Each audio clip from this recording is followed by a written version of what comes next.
Upon seeing his newborn son, a millionaire makes a cruel decision and abandons him. 25 years later, he is left speechless when he recognizes the surgeon who once held his life in their hands. The New York skyline glittered like a constellation of dreams against the fading twilight.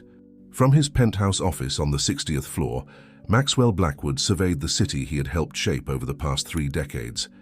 At 58, he was the epitome of success, distinguished, powerful, and seemingly untouchable. The Wall Street Journal had once dubbed him the architect of modernity, a title he wore with pride and, though few knew it, a hidden burden.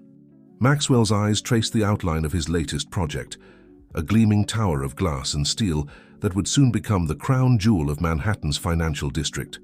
It was a testament to his vision, his ability to transform forgotten lots into landmarks of innovation and luxury. As he gazed at the half-finished structure, a familiar sense of satisfaction washed over him, quickly followed by an equally familiar pang of emptiness. A gentle knock on the door interrupted his reverie.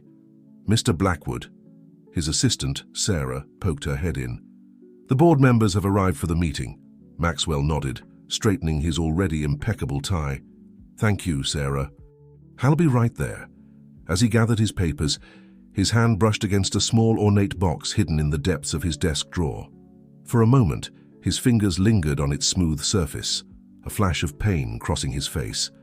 Then, as quickly as it had appeared, the emotion vanished, replaced by the mask of confidence he had perfected over the years. The boardroom fell silent as Maxwell entered. 8 pairs of eyes watched him expectantly, a mix of admiration and wariness in their gazes. He took his place at the head of the table, a king holding court. "Ladies and gentlemen," he began, his voice smooth and authoritative, "thank you for joining me this evening. As you know, we're here to discuss the final phases of the Orion project." For the next hour, Maxwell led the meeting with the precision of a conductor guiding an orchestra. He addressed concerns, outlined strategies, and painted a vision of the future so vivid that even the most skeptical board members found themselves nodding in agreement. As the meeting concluded, Maxwell felt a familiar rush of adrenaline. This was where he thrived, in rooms where decisions were made, futures shaped, and legacies cemented. Yet, as the board members filed out, exchanging congratulations and excited murmurs, Maxwell felt the weight of solitude settle upon his shoulders once more. He remained in the boardroom long after the others had left, staring out at the city he had helped build. The lights of New York twinkled back at him, a million stories unfolding in the streets below. How many of those lives had he touched with his work? How many dreams had he helped realize? And yet, as he stood there, the most powerful man in the room, Maxwell Blackwood felt utterly alone. His phone buzzed, jolting him from his thoughts. It was a message from his longtime friend and confidant, Dr. Elizabeth Chen. "Don't forget your checkup tomorrow, Max. 10 a.m. sharp. No excuses this time." Maxwell smiled wryly. Elizabeth was one of the few people who could speak to him so directly. They had known each other for years, their friendship a constant in a life defined by change and progress. She was also one of the only people who knew the truth about his past, or at least part of it. As he gathered his things to leave, Maxwell's mind drifted to the upcoming medical appointment. He had been putting it off for months, always finding one more project, one more meeting to prioritize.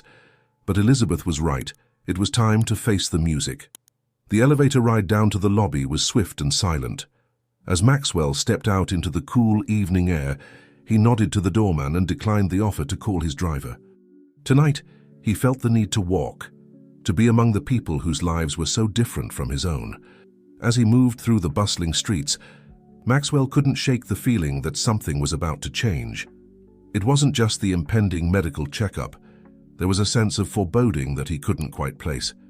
He had built his empire on calculated risks and an uncanny ability to predict the future. But for once, Maxwell Blackwood felt unsure of what lay ahead. The city pulsed around him, oblivious to his inner turmoil. Couples laughed as they exited restaurants, street vendors called out their wares, and taxis honked impatiently at pedestrians. It was a symphony of life, a reminder of the world that existed beyond boardrooms and balance sheets. As he walked, Maxwell found himself in a part of the city he rarely visited anymore, The streets were narrower here, the buildings older and less polished. It was a far cry from the sleek modernity of his usual haunts, but something about it felt familiar, almost comforting. He paused in front of a small park, watching as a young couple pushed a laughing toddler on a swing. The sight stirred something deep within him, a memory long buried but never truly forgotten. For a moment, Maxwell allowed himself to imagine a different life, one where success was measured not in dollars and square footage, but in moments of joy and connection. The spell was broken by the sharp ring of his phone. Reality came rushing back as Maxwell answered, his voice once again assuming the tone of the powerful CEO. "Blackwood speaking." As he turned to head back to his world of high-rises and high stakes, Maxwell cast one last glance at the family in the park. The father was now cradling the child, his face a picture of pure love and contentment. It was an image that would haunt Maxwell long into the night, a reminder of the road not taken and the price of ambition. Little did he know, as he walked away from that scene of domestic bliss, that the universe was already setting in motion a series of events that would force him to confront the choices of his past and the possibility of a very different future. The night deepened around Maxwell Blackwood as he made his way home, the weight of unspoken regrets hanging heavy on his shoulders. Tomorrow would bring a new day, new challenges, and perhaps, though he didn't know it yet, the beginning of a journey that would shake the very foundations of the empire he had built. The morning sun streamed through the windows of St. Mary's Hospital, casting long shadows across the polished floors. Dr. Nathan Foster moved swiftly through the corridors, his white coat billowing behind him like a cape. At 25, he was already one of the most respected neurosurgeons in the country, known not only for his exceptional skills, but also for his compassion and dedication to patients others might have given up on. As he approached the nurse's station, Nathan's unique appearance drew the usual mix of curious glances and warm smiles. His striking blue eyes and sharp features contrasted with the intricate pattern of birthmarks that covered the left side of his face and neck. It was a condition that had once marked him as an outcast, but now served as a badge of his resilience and determination. "Good morning, Dr. Foster," chirped Nurse Rodriguez, handing him a stack of charts. "You've got a busy day ahead. The Johnsons want to thank you personally for saving their daughter, and there's a consult in room 305 that Dr. Chen specifically requested you for." Nathan nodded, his mind already racing through the day's schedule. "Thanks, Maria. I'll start with the consult. Any details on the patient?" "Not much," Maria replied, lowering her voice. "Just that it's a high-profile case." Dr. Chen seemed pretty concerned. Intrigued, Nathan made his way to room 305. He knocked gently before entering, finding Dr. Elizabeth Chen already there, engaged in quiet conversation with a distinguished-looking man in his late 50s. "Ah, Nathan, perfect timing," Elizabeth said, motioning him over. "I'd like you to meet Mr. Maxwell Blackwood. Mr. Blackwood, this is Dr. Nathan Foster, the surgeon I was telling you about." Nathan's eyes widened slightly at the name. Even in medical circles, Maxwell Blackwood was something of a legend, the billionaire developer who had reshaped the New York skyline. He extended his hand, noting the brief flicker of surprise in Blackwood's eyes as they shook hands. "It's an honor to meet you, Mr. Blackwood," Nathan said warmly. "Dr. Chen speaks highly of you." Maxwell nodded, his expression a careful mask of neutrality. "The honor is mine, Dr. Foster. Your reputation precedes you." As Nathan began to review Maxwell's chart, Elizabeth filled him in on the situation. "Mr. Blackwood has been experiencing severe headaches and moments of disorientation. The initial scans show a small aneurysm that needs immediate attention." Nathan studied the scans, his brow furrowed in concentration. "I see, Mr. Blackwood. Have you noticed any changes in your vision or any numbness in your extremities?" As Maxwell began to answer, Nathan couldn't shake the feeling that something was off. The older man's gaze kept darting to the left side of Nathan's face, a mix of emotions flickering across his features too quickly to decipher. Yes, there have been some issues with my peripheral vision," Maxwell admitted, his usual confidence seeming to waver. "And occasionally, my left hand feels distant somehow." Nathan nodded, his mind already formulating a treatment plan. "Based on what I'm seeing, I recommend we schedule surgery as soon as possible. The aneurysm is small, but its location is concerning. If left untreated, it could rupture, leading to severe complications. Maxwell's face paled slightly, but he quickly regained his composure. "I understand. How soon can we do this?" "I can clear my schedule for tomorrow morning," Nathan replied, his tone reassuring. "We'll need to run a few more tests today, but I assure you, Mr. Blackwood, you're in good hands." As Nathan continued to explain the procedure, he couldn't help but notice the way Maxwell's gaze kept returning to the delicate silver chain around his neck. The pendant, usually hidden beneath his scrubs, had slipped out during his explanation. It was a simple thing, a small locket containing a message Nathan had never been able to open. "That's an interesting piece," Maxwell commented, his voice strained. "Family heirloom?" Nathan's hand instinctively went to the locket, a shadow passing over his face. "Something like that. It's been with me as long as I can remember." An awkward silence fell over the room, broken only when Elizabeth cleared her throat. "Well, I think that covers everything for now. Nathan, why don't you go ahead and schedule those additional tests? I'll stay here with Mr. Blackwood to go over some paperwork." As Nathan left the room, his mind was whirling. There was something about Maxwell Blackwood that unsettled him, a nagging feeling that there was more to this situation than a simple medical procedure. He shook his head, trying to focus on the task at hand. Whatever personal mysteries might be at play, his job was to ensure his patient received the best possible care. Back in room 305, Maxwell sat on the edge of the bed, his head in his hands. "Lizzie," he said softly, using the nickname from their college days, "tell me I'm not going crazy. That necklace—" Elizabeth placed a comforting hand on his shoulder. "Max, I know what you're thinking, but it's impossible. The odds of such a coincidence—" "Is it, though?" Maxwell interrupted, his voice barely above a whisper. "The age is right. Those birthmarks, they're exactly as the doctors described them all those years ago. And that necklace, Lizzie, it's the same one. I'd stake my life on it." Elizabeth sighed, her heart heavy with the weight of a secret long kept. "Max, even if what you're suggesting is true, what does it change? You made your choice back then. Opening this door now, it could destroy everything, for both of you." Maxwell looked up, his eyes filled with a mixture of hope and fear. "Or it could be a chance to make things right. To fill this void I've been carrying for 25 years. As they continued to talk in hushed tones, neither noticed the figure that paused briefly outside the door. Nathan, returning with the scheduling forms. He had only caught snippets of their conversation, but it was enough to send a chill down his spine. Walking away, Nathan felt as though the ground beneath his feet had suddenly become unsteady. The locket around his neck, a constant reminder of his mysterious origins, seemed to grow heavier with each step. For years, he had wondered about his birth parents, about the circumstances that had led to his abandonment. Now, on the eve of a critical surgery, he found himself face to face with a man who might hold the answers to questions he had long ago given up asking. As the day wore on, both Nathan and Maxwell found themselves grappling with the implications of their chance encounter. For Nathan, it was the possibility of finally uncovering the truth about his past. For Maxwell, it was the terrifying prospect of facing the consequences of a decision made decades ago. The hospital buzzed with its usual activity, oblivious to the personal drama unfolding within its walls. As night fell, casting long shadows across the city, two men lay awake in different parts of New York, each contemplating a future that suddenly seemed fraught with both danger and possibility. Tomorrow's surgery loomed large in both their minds, but for reasons that went far beyond the realm of medical science.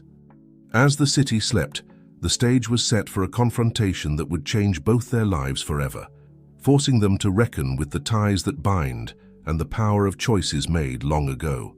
The early morning light crept through the Venetian blinds of Nathan Foster's modest apartment, casting thin stripes across his restless form. He had tossed and turned all night, his mind a whirlwind of questions and half-formed theories. The encounter with Maxwell Blackwood had stirred something deep within him, a longing for answers he had long ago forced himself to ignore. With a sigh, Nathan pushed himself out of bed and padded to the bathroom. As he splashed cold water on his face, he studied his reflection in the mirror. The intricate pattern of birthmarks that covered the left side of his face seemed more prominent this morning, a stark reminder of his uniqueness and his unknown origins. His hand instinctively went to the locket around his neck. For as long as he could remember, it had been his one tangible connection to a past shrouded in mystery. The words engraved on its surface had been both a comfort and a source of endless questions. "You are loved even from afar." As he prepared for the day ahead, Nathan's thoughts drifted to the family that had raised him. The Fosters had adopted him when he was just a few months old, providing a home filled with love and support. They had never tried to hide the fact that he was adopted, always encouraging his curiosity about his biological parents. But the trail had always run cold, leaving Nathan with nothing but speculation and that enigmatic locket. The drive to St. Mary's Hospital was a blur of early morning traffic and swirling thoughts. Nathan found himself in the unusual position of dreading a surgery. It wasn't the procedure itself that concerned him. He had performed far more complex operations. No, it was the patient that had him on edge. As he walked through the hospital corridors, Nathan was greeted by the usual mix of respectful nods from colleagues and grateful smiles from patients and their families. He had worked hard to earn his reputation, pushing himself to excel not just in the operating room, but in the often overlooked aspects of patient care. "Good morning, Dr. Foster," Nurse Rodriguez called out as he approached the surgical floor. "Mr. Blackwood has already been prepped and is waiting in pre-op. Dr. Chen asked to speak with you before the procedure." Nathan nodded his thanks, steeling himself for what lay ahead. He found Elizabeth in her office, poring over a stack of medical files. "Nathan," she said, looking up as he entered, "how are you feeling about today's procedure?" "Prepared," he replied, his tone more clipped than usual.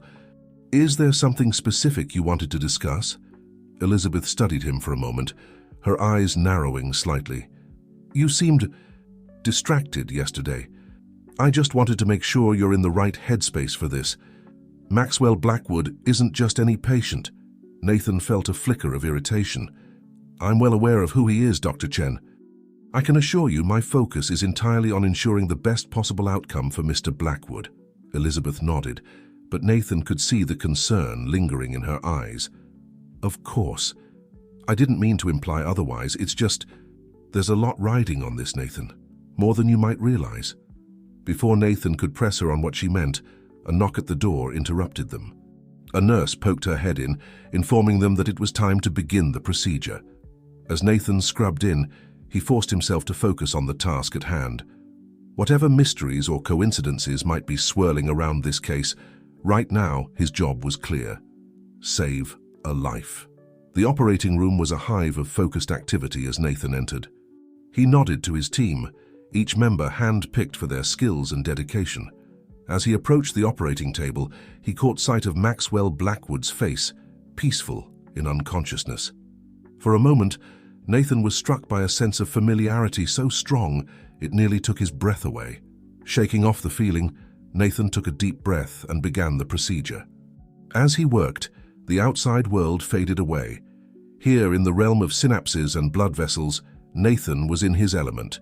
His hands moved with practiced precision, navigating the delicate landscape of the human brain. Hours passed in what felt like minutes. As Nathan made the final, crucial moves to secure the aneurysm, a tense silence fell over the operating room. With a final snip, it was done. The threat had been neutralized. A collective sigh of relief swept through the room, followed by muted congratulations. Nathan stepped back, allowing the rest of the team to begin the process of closing up. As he stripped off his gloves and surgical gown, he felt the familiar rush of post-operative adrenaline, tinged this time with something else, a sense of unfinished business. Outside the operating room, Elizabeth was waiting. "How did it go?" she asked, her voice tight with anxiety. "Textbook procedure," Nathan replied, unable to keep a note of pride from his voice. "The aneurysm is fully secured. Barring any unforeseen complications, Mr. Blackwood should make a full recovery." Elizabeth's relief was palpable. That's wonderful news, Nathan. Truly excellent work." As they walked together towards the recovery area, Nathan couldn't shake the feeling that there was more Elizabeth wasn't telling him.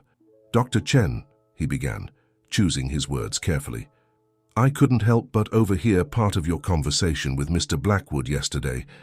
Is there something about this case I should know?" Elizabeth's step faltered for a moment. "Nathan, it's complicated. There are aspects of Maxwell's past that are sensitive, things that aren't my place to disclose. Nathan felt a surge of frustration. With all due respect, Dr. Chen, if there's something that could affect Mr. Blackwood's treatment or recovery, I need to know. They had reached the door to the recovery room. Elizabeth turned to face Nathan, her expression a mix of sympathy and resolve. You're right. You do deserve to know. But it's not my story to tell.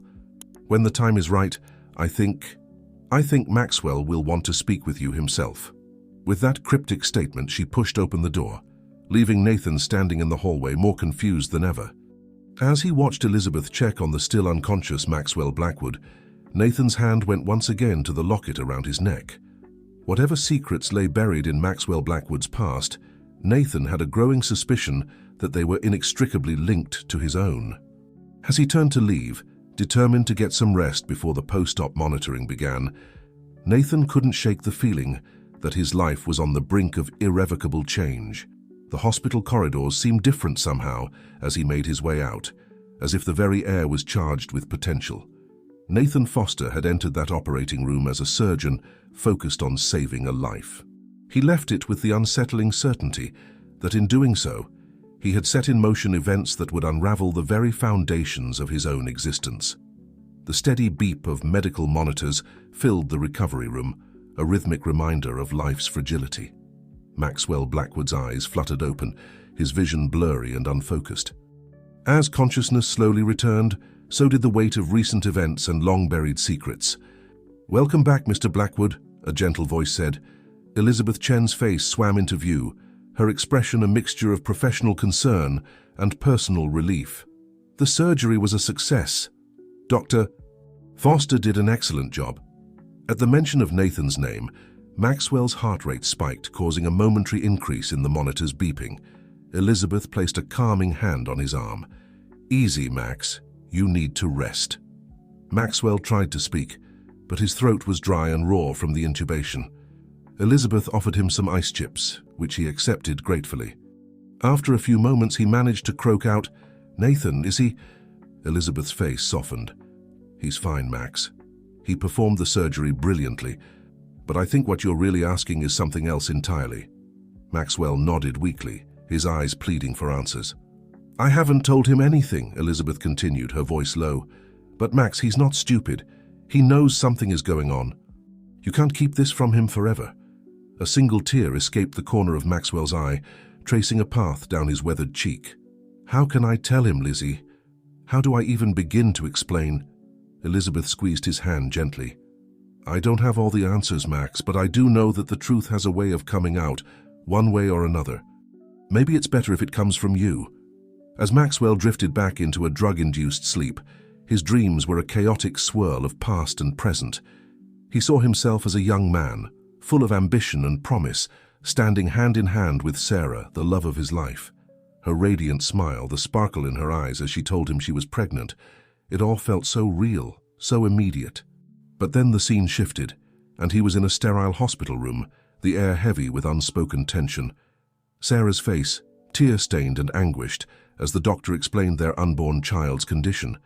The fear that had gripped him then, not for the child's health, but for what it might mean for his carefully constructed image and plans for the future. The dream twisted again, and now he was standing in a dimly lit room, a tiny bundle in his arms.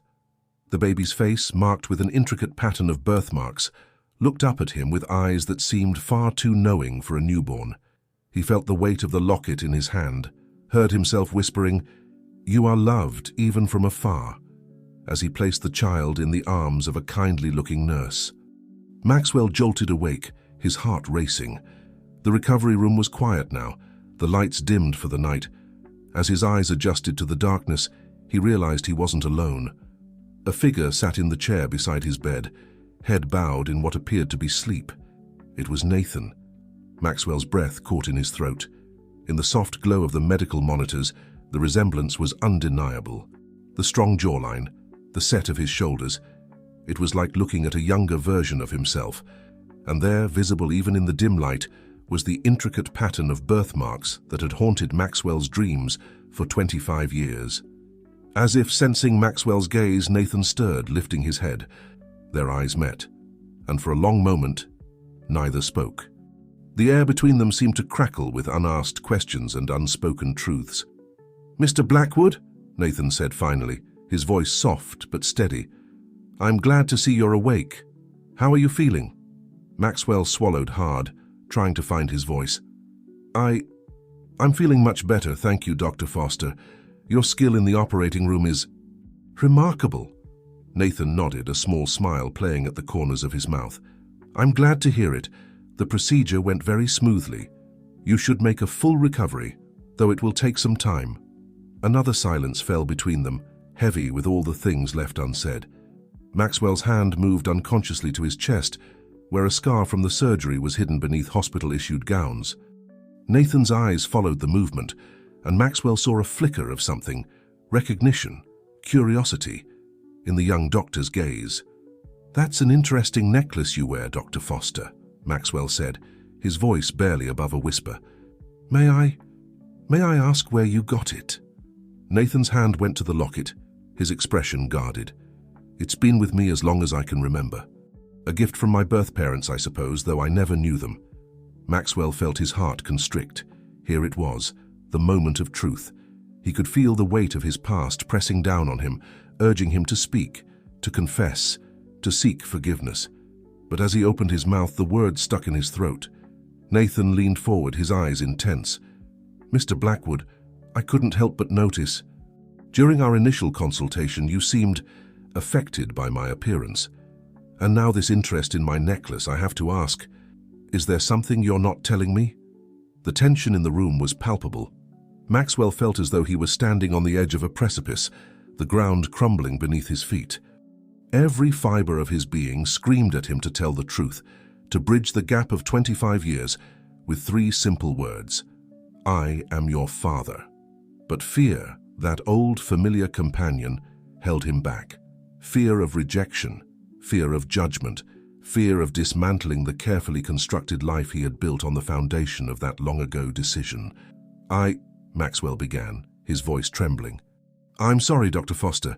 The medication must be affecting me more than I realized. I think I need to rest now." He saw the disappointment flash across Nathan's face, quickly masked by professional composure. "Of course, Mr. Blackwood. Please, get some rest. We can talk more when you're feeling stronger." As Nathan rose to leave, Maxwell felt a wave of self-loathing wash over him. Once again he had chosen the easy path, the coward's way out. As the door closed behind the young doctor, Maxwell turned his face to the wall, hot tears of regret soaking into his pillow. Outside in the corridor, Nathan leaned against the wall, his mind reeling. He had come so close, he was sure of it, to uncovering the truth about his past. But once again the answers had slipped through his fingers like smoke. As he made his way back to his office, Nathan's resolve hardened. One way or another, he would get to the bottom of this mystery. Little did he know that fate, having brought father and son together after 25 years, was not done with them yet. The stage was set for revelations that would shake both their worlds to the core. The days following Maxwell Blackwood's surgery passed in a haze of recovery and unspoken tension. The hospital room, once a backdrop for life-altering revelations, had become a stage for an intricate dance of avoidance and lingering glances. Nathan Foster found himself drawn to room 305 more often than strictly necessary. Each visit was a delicate balance of professional duty and personal curiosity. He checked vitals, adjusted medications, and searched Maxwell's face for any hint of the secret he was certain lay just beneath the surface.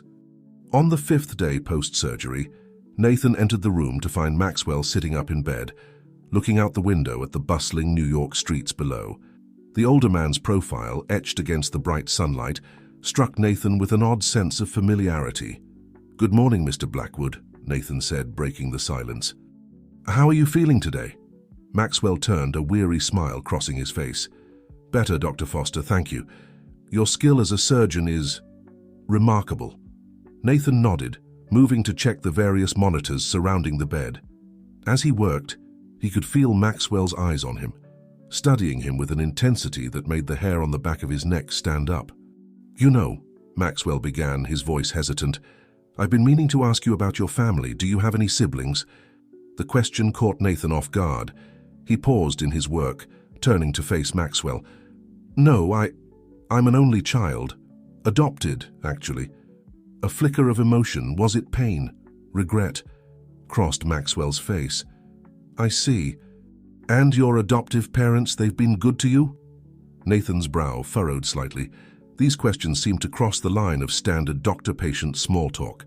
Yet, he found himself answering, "They're wonderful. I couldn't have asked for better parents. They've supported me through everything, including—" He gestured vaguely to the left side of his face, where his birthmark stood out in stark relief. Maxwell nodded, his eyes never leaving Nathan's face. That's good to hear. Family is important.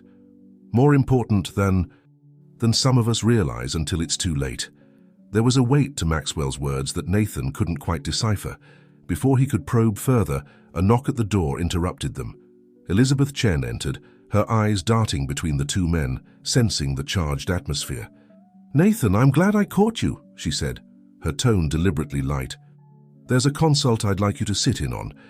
Mr. Blackwood, if you don't mind, I'd like to borrow your doctor for a bit." Maxwell waved a hand dismissively, but Nathan didn't miss the look that passed between the older man and Elizabeth.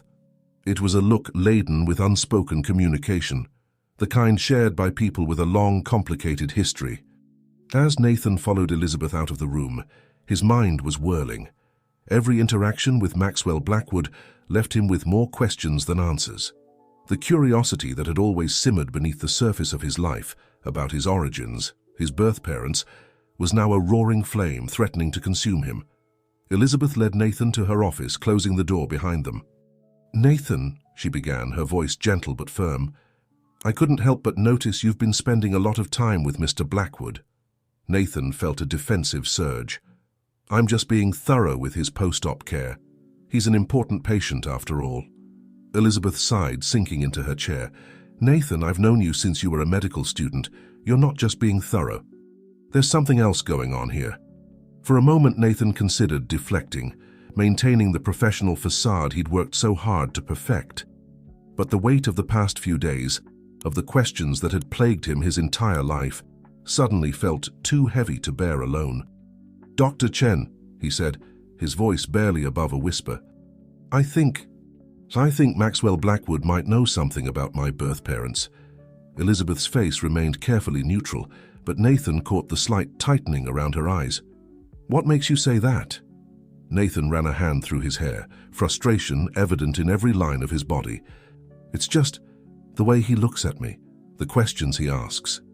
And that first day when he saw my necklace," his hand went unconsciously to the locket around his neck.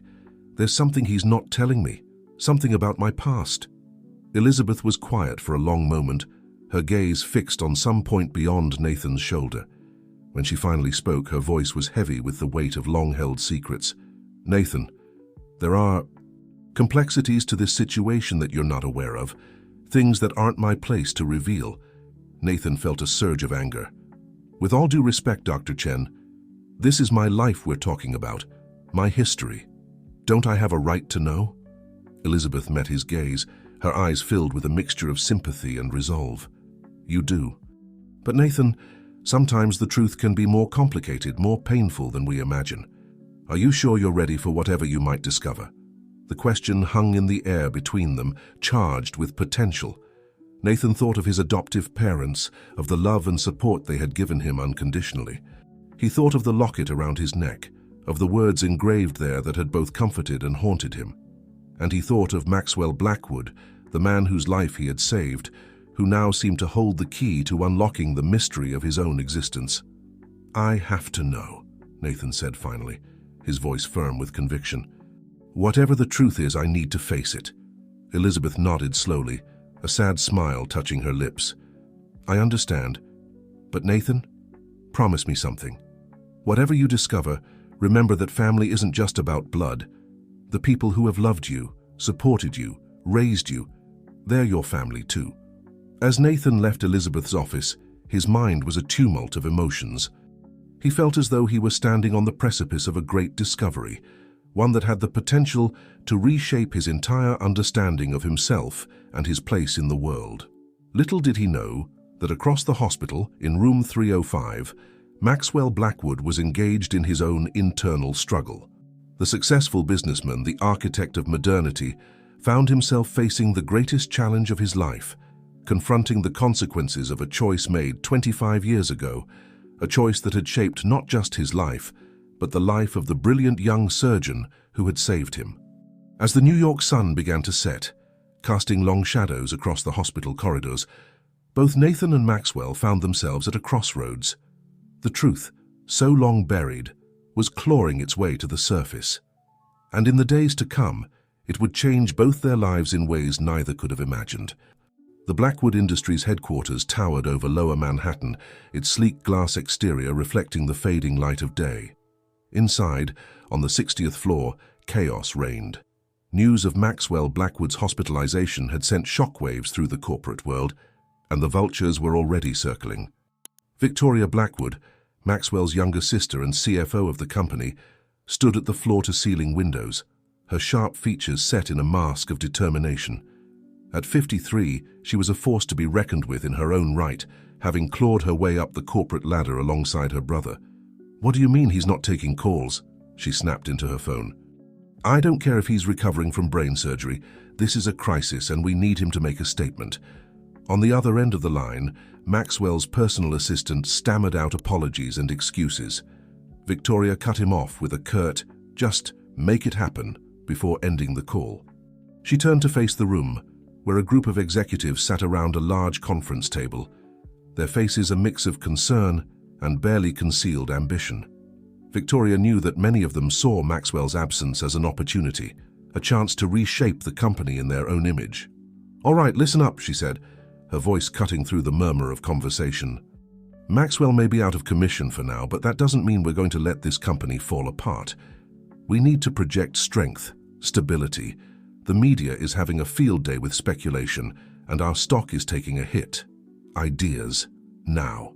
For the next hour, the room buzzed with strategies and counter-strategies. Victoria listened, her mind processing the information at lightning speed. But beneath her cool exterior, a storm was brewing. She couldn't shake the nagging feeling that there was more to Maxwell's situation than met the eye.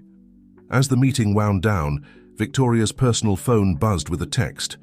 It was from Elizabeth Chen, an old friend from college, and she knew one of the few people Maxwell truly trusted. "We need to talk. It's about Max and someone else." "Can you meet?" Victoria felt a chill run down her spine. She knew that tone, even in text form. Whatever Elizabeth wanted to discuss, it was serious. "Give me an hour," she typed back. As the executives filed out of the conference room, Victoria called her driver. "Take me to St. Mary's Hospital," she instructed, her mind already racing with possibilities. The drive through the congested New York streets seemed to take an eternity. Victoria's thoughts drifted to her brother, to the complex relationship they shared. They had always been competitive, pushing each other to greater heights. But beneath the rivalry was a deep bond, forged in the crucible of a difficult childhood and the shared dream of building something extraordinary. She remembered the day 25 years ago when Maxwell had come to her, his face pale and drawn. He had told her about Sarah's pregnancy, about the child's condition, about his fears for the future they had planned. Victoria had listened, offering what comfort she could, but in the end it had been Maxwell's decision, a decision that, she now realized, had haunted him ever since. The car pulled up to the hospital, jolting Victoria from her reverie. She strode through the lobby, her heels clicking purposefully on the polished floor. Elizabeth was waiting for her in a small private consultation room. "Vicky," Elizabeth said, embracing her old friend. "Thank you for coming." Victoria pulled back, studying Elizabeth's face. "What's going on, Liz? Is Max all right?" Elizabeth sighed, gesturing for Victoria to sit. "Max is recovering well physically, but Vicky, there's something you need to know. Something that could change everything." Over the next half hour, Elizabeth laid out the situation. She told Victoria about Nathan Foster, the brilliant young surgeon who had saved Maxwell's life. About the birthmarks that matched the description of the child Maxwell and Sarah had given up all those years ago. About the locket and the growing suspicion that the past had come full circle. Victoria listened in stunned silence, her mind reeling with the implications. When Elizabeth finished, Victoria leaned back in her chair, her eyes closed, "Does he know?" she asked finally. "This Dr. Foster, does he know who he is?" Elizabeth shook her head. "Not yet, but he suspects something. He's been asking questions, and Max is struggling, Vicky. He wants to tell him, but he's terrified." Victoria's eyes snapped open, a fire blazing in their depths. "No," she said firmly, "absolutely not. Do you have any idea what this could do to the company? To everything we've built?" Elizabeth looked at her old friend, a mix of sympathy and disappointment in her eyes. "Vicky, we're talking about a human being here, Max's son, your nephew." "A son he gave up," Victoria shot back. "A decision we all agreed was for the best. Opening this can of worms now. It could destroy everything." The two women stared at each other, the weight of the past and the uncertainty of the future hanging heavy between them. Finally, Elizabeth spoke, her voice soft but resolute. "It's not our decision to make, Vicky. Max is the one who has to decide what to do with this information, and Nathan, he has a right to know the truth about his origins." Victoria stood, pacing the small room like a caged tiger. Her mind was working overtime, analyzing angles, considering consequences. She had always been the pragmatist to Maxwell's dreamer, the one who made the hard choices to protect their shared vision. "I need to see him," she said finally. "I need to talk to Max before this goes any further." Elizabeth nodded, standing as well. "I'll take you to his room. But Vicky, tread carefully. Max is in a fragile state right now, emotionally as well as physically." As they made their way to Maxwell's room, Victoria's resolve hardened. She had spent a lifetime protecting her brother, protecting their shared dream. She wasn't about to let it all crumble now, no matter how compelling the reason. But as they turned the corner, Victoria stopped short. Through the half-open door of Maxwell's room, she could see her brother. And standing by his bedside, checking some monitors, was a young man with a striking pattern of birthmarks on the left side of his face. For a moment, Victoria felt as though the ground had dropped out from beneath her feet. The resemblance was undeniable. In that instant, all her carefully constructed arguments, all her pragmatic concerns, seemed to evaporate. "Oh, Max," she whispered, her voice barely audible. "What have we done?" Inside the room, oblivious to the drama unfolding in the hallway, Nathan Foster continued his examination of Maxwell Blackwood. The tension between them was palpable, a secret on the verge of revelation. As Victoria watched, frozen in place, she realized that the carefully constructed world she and Maxwell had built was about to change forever. The question was, would they be able to adapt to this new reality, or would the weight of long-buried truths bring their entire empire crashing down around them? With a deep breath, Victoria straightened her shoulders and stepped forward. Whatever came next, she would face it head-on as she always had. The time for secrets was coming to an end. And in their place, a new chapter was about to begin. The soft glow of dawn was just beginning to paint the New York skyline as Nathan Foster made his way through the quiet hospital corridors. He had barely slept, his mind a whirlwind of questions and theories. The conversation with Dr. Chen had only intensified his determination to uncover the truth about his past. As he approached Maxwell Blackwood's room, Nathan paused, taking a deep breath to steady himself. He had made a decision during his restless night. Today, he would confront Maxwell directly. No more dancing around the subject, no more veiled questions. It was time for answers. But as he reached for the door handle, a voice behind him made him freeze. "Dr. Foster!" Nathan turned to find himself face to face with Victoria Blackwood. He recognized her immediately from the countless news articles and business magazines he had pored over in the past few days, trying to piece together the puzzle of Maxwell Blackwood's life. "Ms. Blackwood," Nathan replied, his voice carefully neutral, "I'm sorry, but visiting hours haven't started yet. If you'd like to wait in the—" "I'm not here as a visitor," Victoria interrupted, her eyes boring into Nathan's with an intensity that made him take an involuntary step back. "I'm here to talk to you. About my brother, yes, but more importantly, about you." Nathan felt his heart rate quicken.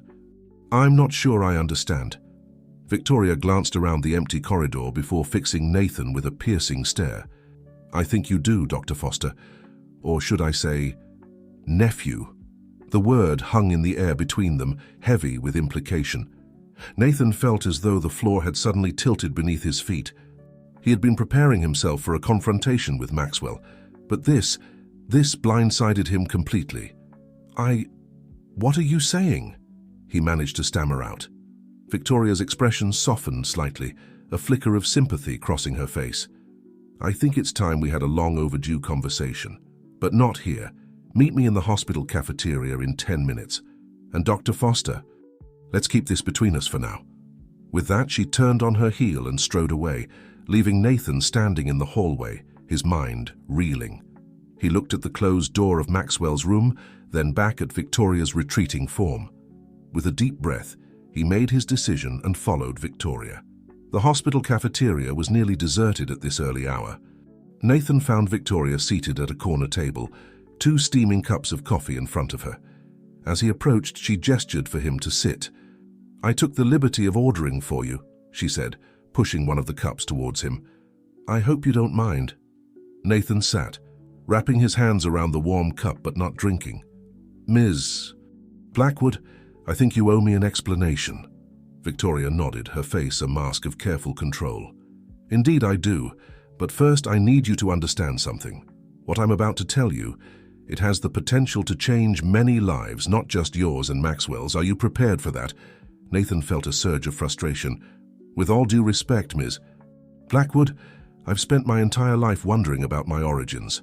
Whatever the truth is, I need to know it." Victoria studied him for a long moment before speaking. "Very well. 25 years ago, my brother and his then-girlfriend, Sarah, were expecting a child. They were young, ambitious, with their whole lives ahead of them.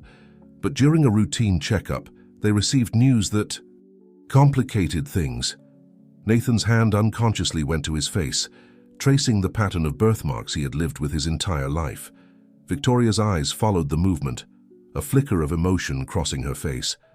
"The doctors told them that the baby, that you, would be born with a rare genetic condition, one that would affect your appearance and potentially your health. Maxwell..." He panicked. He saw his carefully laid plans for the future crumbling before his eyes. Nathan felt a cold knot forming in the pit of his stomach. "So he decided to give me up." Victoria nodded slowly. "It wasn't an easy decision. Sarah was devastated. She wanted to keep you, to face whatever challenges came. But Maxwell, he could only see the obstacles, the potential for judgment and ridicule. He convinced Sarah that giving you up for adoption was the best choice for everyone." Nathan's mind was whirling. He thought of his adoptive parents, of the love and support they had given him throughout his life. And yet, the knowledge that his birth parents had given him up because of his appearance, it cut deep. "The locket," he said suddenly, his hand going to the silver chain around his neck. "Was it Sarah's idea?" Victoria confirmed. "She insisted on leaving you with something, a connection to your birth parents. The message inside, those were her words." Nathan felt tears pricking at the corners of his eyes. He blinked them away, forcing himself to focus. "Why are you telling me this now? Why not let Maxwell explain himself?" Victoria sighed, suddenly looking weary. "Because my brother is a coward, Dr. Foster. He spent the past 25 years building an empire, trying to outrun his guilt. Now that you're here, now that he's faced with the consequences of his choices, he's paralyzed." She leaned forward, her voice intense. "But you deserve to know the truth. And Maxwell. He needs to face this, for his own sake and for yours." Nathan sat back, feeling as though the wind had been knocked out of him. His entire life, his understanding of himself and his place in the world, had been turned upside down in the space of a few minutes. "What happens now?" he asked, his voice barely above a whisper. Victoria's gaze was steady.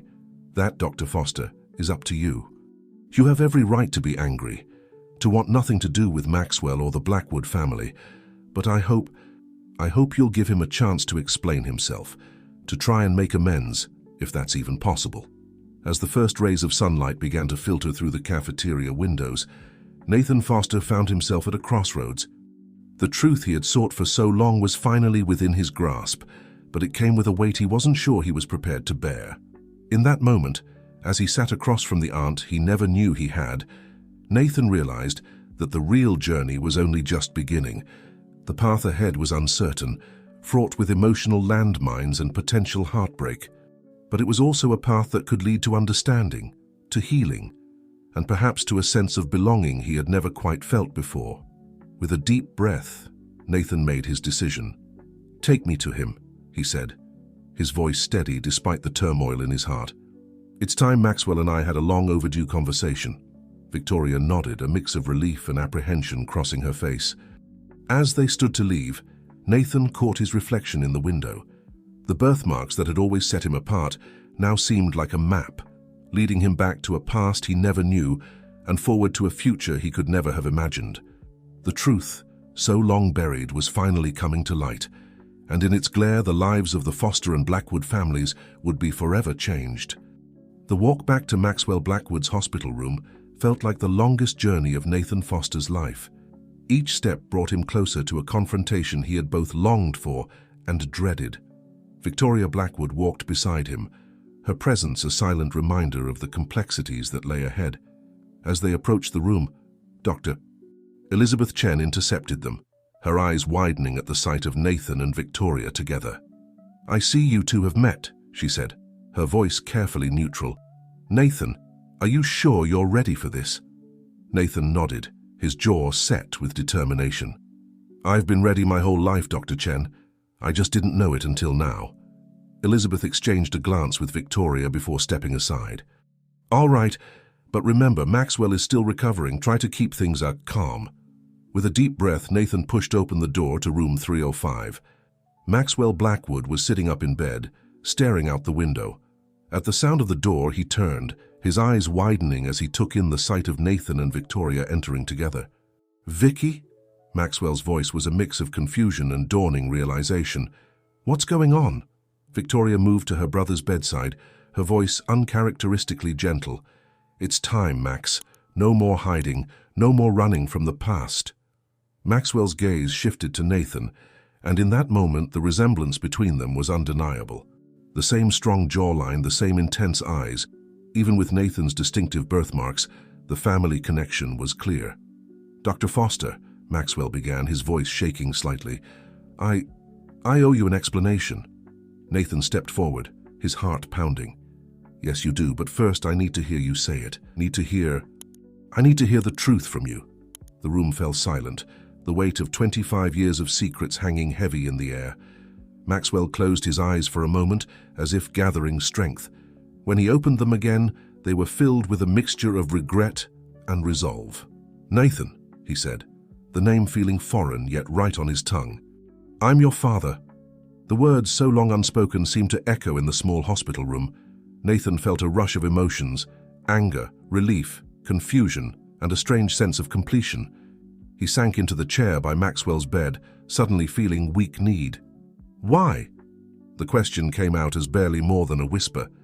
"Why did you give me up?" Maxwell's face contorted with pain, emotional rather than physical. "I was young, ambitious, and terrified. When the doctors told us about your condition, I panicked. I saw all my plans, all my dreams for the future, crumbling. I convinced myself and your mother that giving you up was the best choice for everyone." Nathan's hand went to the locket around his neck. "And was this your idea of compensation?" Maxwell shook his head, tears forming in his eyes. "That was your mother's idea. Sarah, she never wanted to give you up. The message inside, those were her words. She wanted you to know that you were loved, even if we couldn't be there for you." Victoria, who had been standing silently by the window, spoke up. "Nathan, you have to understand. What Maxwell and Sarah did, it wasn't easy for them. They struggled with the decision for a long time." Nathan turned to her, his voice sharp. "And what about you? Did you agree with their decision?" Victoria met his gaze steadily. "At the time, yes. We all thought it was for the best. But Nathan, not a day has gone by that we haven't thought about you, wondered where you were, if you were happy." Nathan stood abruptly, pacing the small room. His mind was a whirlwind of conflicting emotions. He thought of his adoptive parents, of the love and support they had given him throughout his life.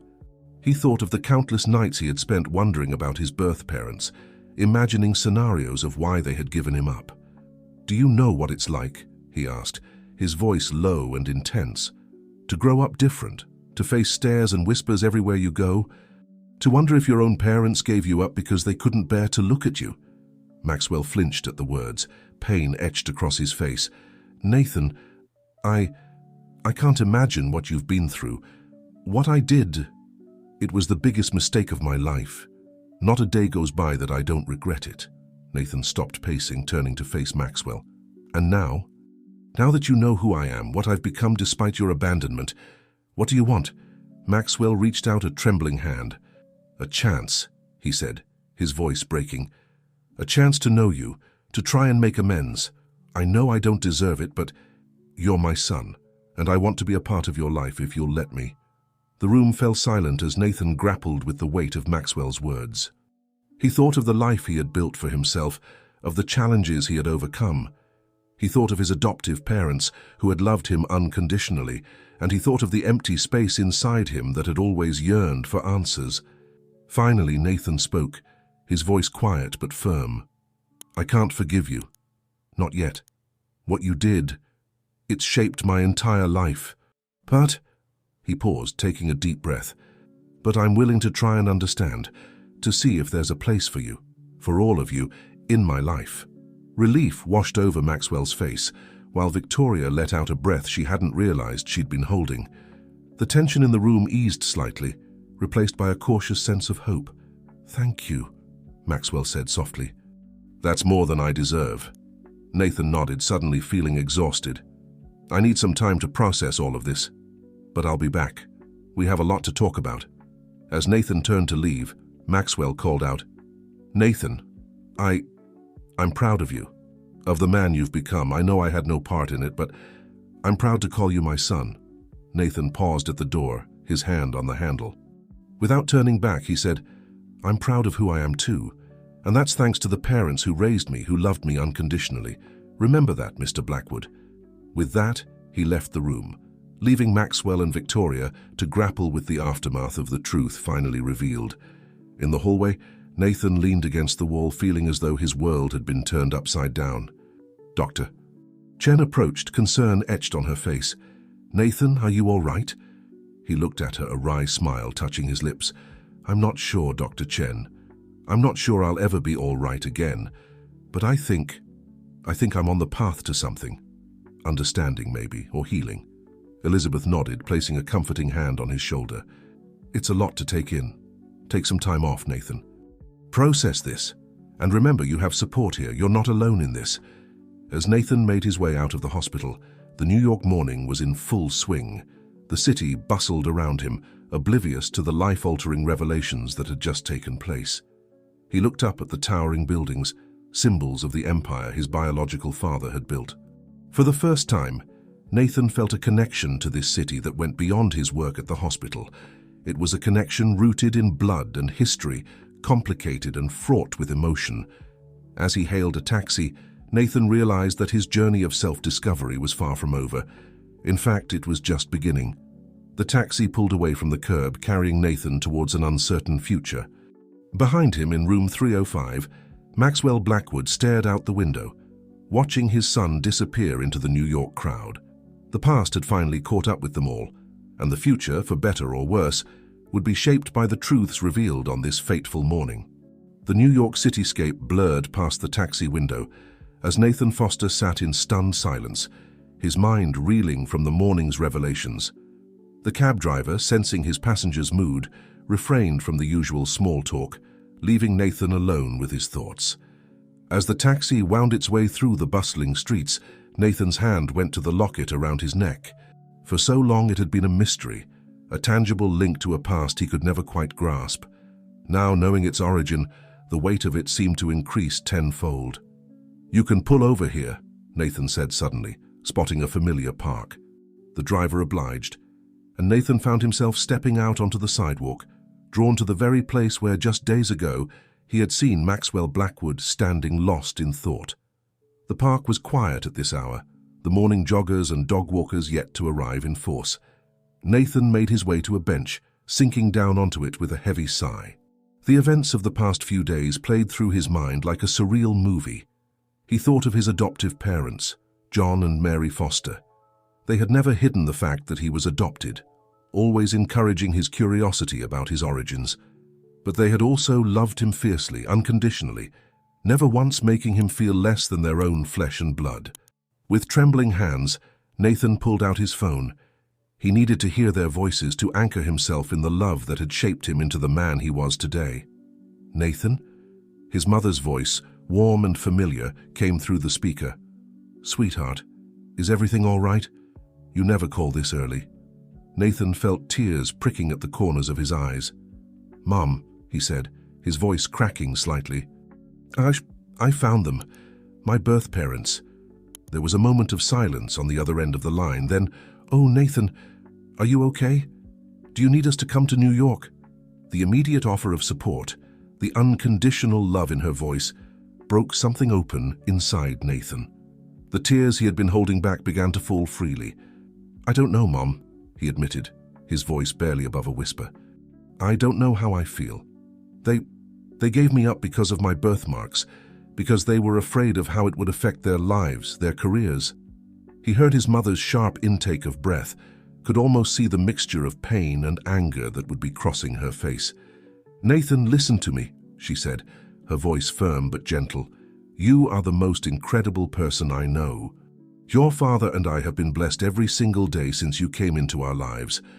Whatever reasons your birth parents had, whatever mistakes they made, they don't define you. You've defined yourself through your compassion, your brilliance, and your strength." Nathan nodded even though she couldn't see him. "I know, Mom, I always wondered, you know? And now that I know, I'm not sure it's any better." "Of course it isn't, sweetheart," his mother said softly. "Learning something like this, it's bound to shake you. But remember, you're not alone in this. Your father and we're here for you, always." They talked for a while longer, Nathan pouring out the details of his meeting with Maxwell and Victoria. His mother listened patiently, offering words of comfort and support. By the time they said goodbye, Nathan felt a little steadier, a little more grounded. As he ended the call, Nathan noticed that the park had begun to fill up. Parents with strollers, elderly couples on their morning walks, young professionals hurrying to work with coffee cups in hand. Life in New York, carrying on as always, oblivious to the personal dramas unfolding in its midst. Nathan's phone buzzed with a text message. It was from Dr. Chen. "Take all the time you need, Nathan. Your surgeries have been reassigned. Remember, you have support here too. Call if you need anything." He smiled slightly, grateful for Elizabeth's understanding and support. Then, almost as an afterthought, he opened his browser and typed in Maxwell Blackwood. The search results were overwhelming. News articles, business profiles, charity gala photos, all painting a picture of a man who had shaped the very skyline of New York. Nathan found himself clicking through the images, searching for hints of himself in Maxwell's features. One photo in particular caught his attention. It was from about 25 years ago, showing a much younger Maxwell at a construction site. Beside him stood a beautiful young woman with long dark hair and a radiant smile. The caption read, "Maxwell Blackwood and fiancée Sarah Reeves at the groundbreaking of Blackwood Tower." Sarah Reeves, his mother's name. Nathan stared at the image, drinking in every detail of the woman who had given birth to him, who had insisted on leaving him the locket as a connection to his past. As he studied the photo, Nathan's eyes were drawn to Sarah's neck. There, glinting in the sunlight, was a locket identical to the one he wore. The sight of it hit him like a physical blow, driving home the reality of his situation in a way nothing else had. These people, Maxwell, Sarah, Victoria, they weren't just abstract concepts anymore. They were real, flesh and blood, with their own hopes, dreams and failings. And like it or not, Nathan was inextricably linked to them. As the morning sun climbed higher in the sky, Nathan Foster sat in the park, grappling with the complexities of his newfound identity. He was Dr. Nathan Foster, brilliant neurosurgeon, beloved son of John and Mary Foster, but he was also the son of Maxwell Blackwood and Sarah Reeves, a living testament to choices made long ago. The path ahead was uncertain, fraught with emotional landmines and potential heartbreak. But as Nathan watched the diverse tapestry of New York life unfold around him, he felt a flicker of something like hope. He had faced challenges all his life, had overcome the stares and whispers, had forged his own path. This, he realized, was just another challenge to overcome. Another opportunity to define himself on his own terms. With a deep breath, Nathan stood, his decision made. He would face this head-on as he had faced every other obstacle in his life. He would give Maxwell and Victoria a chance to be part of his life, but on his terms. And through it all, he would hold tight to the love and support of the family that had chosen him, that had loved him unconditionally from the start. As Nathan hailed another taxi to take him home, he felt a sense of purpose settling over him. The future was uncertain, but for the first time in days he felt ready to face it. Whatever came next, Nathan Foster was determined to meet it with the strength, compassion, and resilience that had defined his life so far. The taxi pulled away from the curb, carrying Nathan towards a future that was both familiar and utterly new. Behind him, the park continued its morning rhythm, a microcosm of the city that had shaped him, the city that now held both his past and his future in its sprawling embrace. The Blackwood Industries boardroom was unnaturally quiet, the usual buzz of activity replaced by a tense silence. Victoria Blackwood stood at the head of the table, her posture rigid, her eyes scanning the faces of the executives gathered before her. "I know there have been rumors," she began, her voice steady and authoritative. "Speculation about Maxwell's condition, about the future of the company. I'm here to put those rumors to rest." She paused, allowing her words to sink in. The executives leaned forward, hungry for information. "Maxwell is recovering well," Victoria continued. "The surgery was successful, and he's expected to make a full recovery. However," she held up a hand to forestall the murmur of relief that had begun to ripple through the room, "there have been developments that will impact the company moving forward." A ripple of unease passed through the room. Victoria took a deep breath, steeling herself for what came next. 25 years ago, Maxwell made a decision, a personal decision that we believed at the time would never affect Blackwood Industries. We were wrong. The confusion on the executives' faces was palpable. Victoria pressed on, her voice unwavering. "Maxwell has a son he gave up for adoption 25 years ago. That son is Dr. Nathan Foster, the surgeon who saved Maxwell's life." The room erupted into chaos. Questions flew from all directions, voices rising in a cacophony of shock and disbelief. Victoria raised her hands, calling for silence. "I understand this is a lot to take in," she said, her tone brooking no argument. "But the fact remains, Nathan Foster is Maxwell Blackwood's biological son, and while we don't know yet what this means for the company, we need to be prepared for all possibilities." One of the older executives, a man who had been with the company almost since its inception, spoke up. "Victoria, with all due respect, how can we be sure this Dr. Foster is who he says he is? This could be an elaborate ploy to..." "To what, Harold?" Victoria cut him off, her eyes flashing. "To save Maxwell's life and then reveal himself as his long-lost son? I was there when Maxwell and Sarah made the decision to give him up. I've seen the DNA test results. Nathan Foster is without a doubt Maxwell's son." The room fell silent again, the weight of this revelation settling heavily on everyone present. "What does this mean for the succession plan?" another executive ventured. "Is Dr. Foster going to be brought into the company?" Victoria shook her head. "At this point, we don't know. Nathan has his own career, his own life. He's only just learned about his connection to Maxwell. Any decisions about his involvement with Blackwood Industries will be made further down the line, with careful consideration and in consultation with all relevant parties." She looked around the room, meeting each executive's gaze in turn. "What I need from all of you right now is discretion. This information does not leave this room.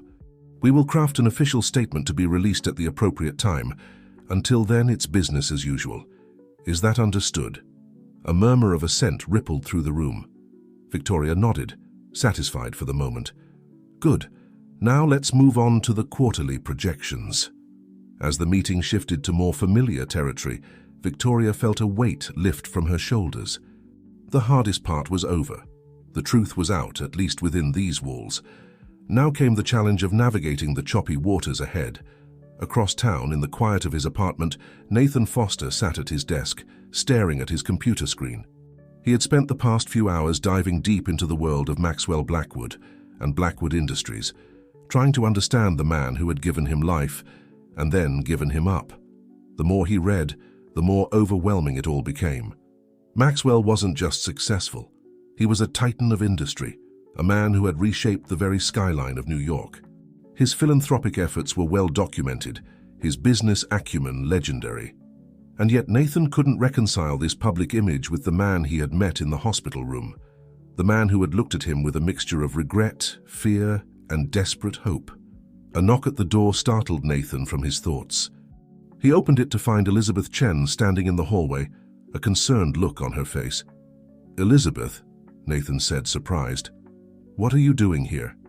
"Checking on you," she replied, her tone gentle but firm. "You haven't answered any of my calls or texts. I was worried." Nathan stepped aside, letting her in. "I'm sorry, I've been distracted." Elizabeth looked around the apartment, taking in the scattered papers and empty coffee cups. "I can see that. Have you eaten anything today?" Nathan shook his head, suddenly realizing how long it had been since his last meal. Elizabeth sighed, moving towards the kitchen.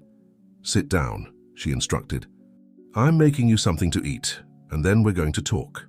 As Elizabeth busied herself in the kitchen, Nathan sank onto his couch, suddenly feeling the weight of the past few days crashing down on him.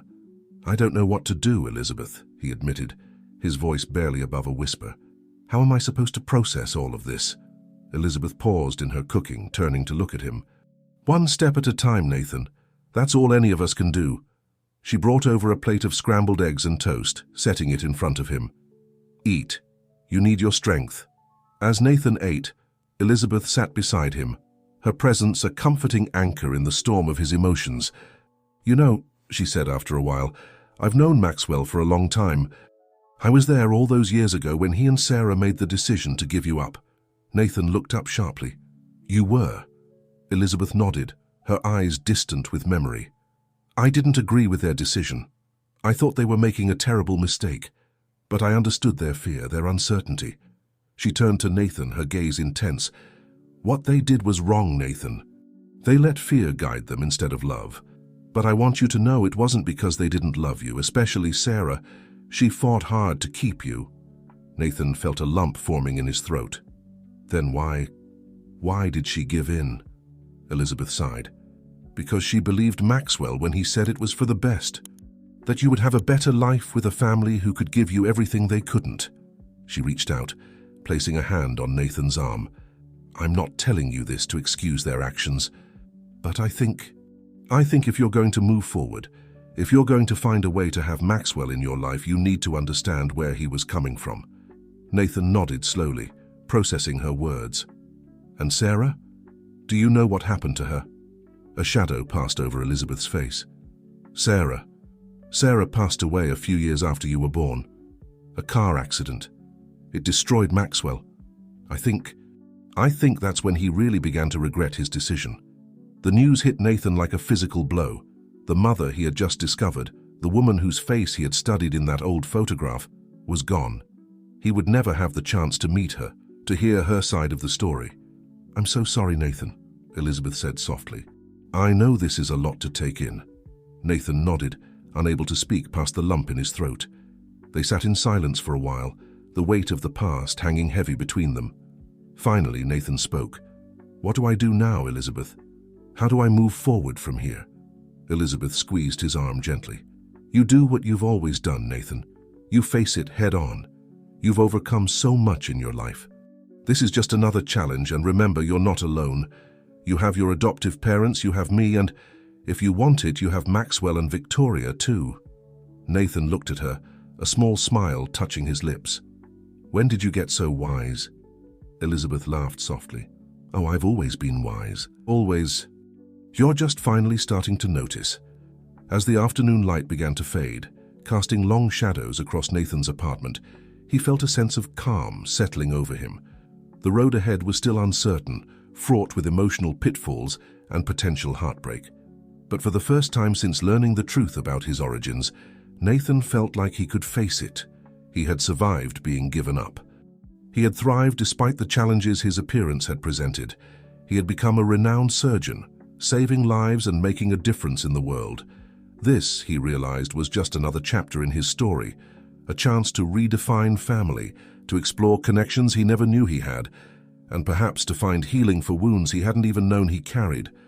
As Elizabeth prepared to leave, Nathan stopped her at the door. "Thank you," he said simply, "for everything." She smiled, pulling him into a quick hug. "Any time, Nathan. Remember, you're not just my colleague, you're my friend. And friends stand by each other, no matter what." After she left, Nathan returned to his computer.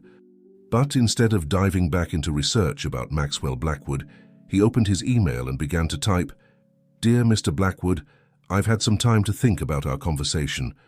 While I'm not ready to forgive or to welcome you into my life with open arms, I am willing to talk. To try and understand, if you're open to it, I'd like to meet again. Not as doctor and patient, but as whatever we are to each other now. Let me know if you're willing. Nathan Foster." His finger hovered over the send button for a long moment. Then, with a deep breath, he clicked it. The email disappeared into the digital ether, carrying with it the potential for a new beginning.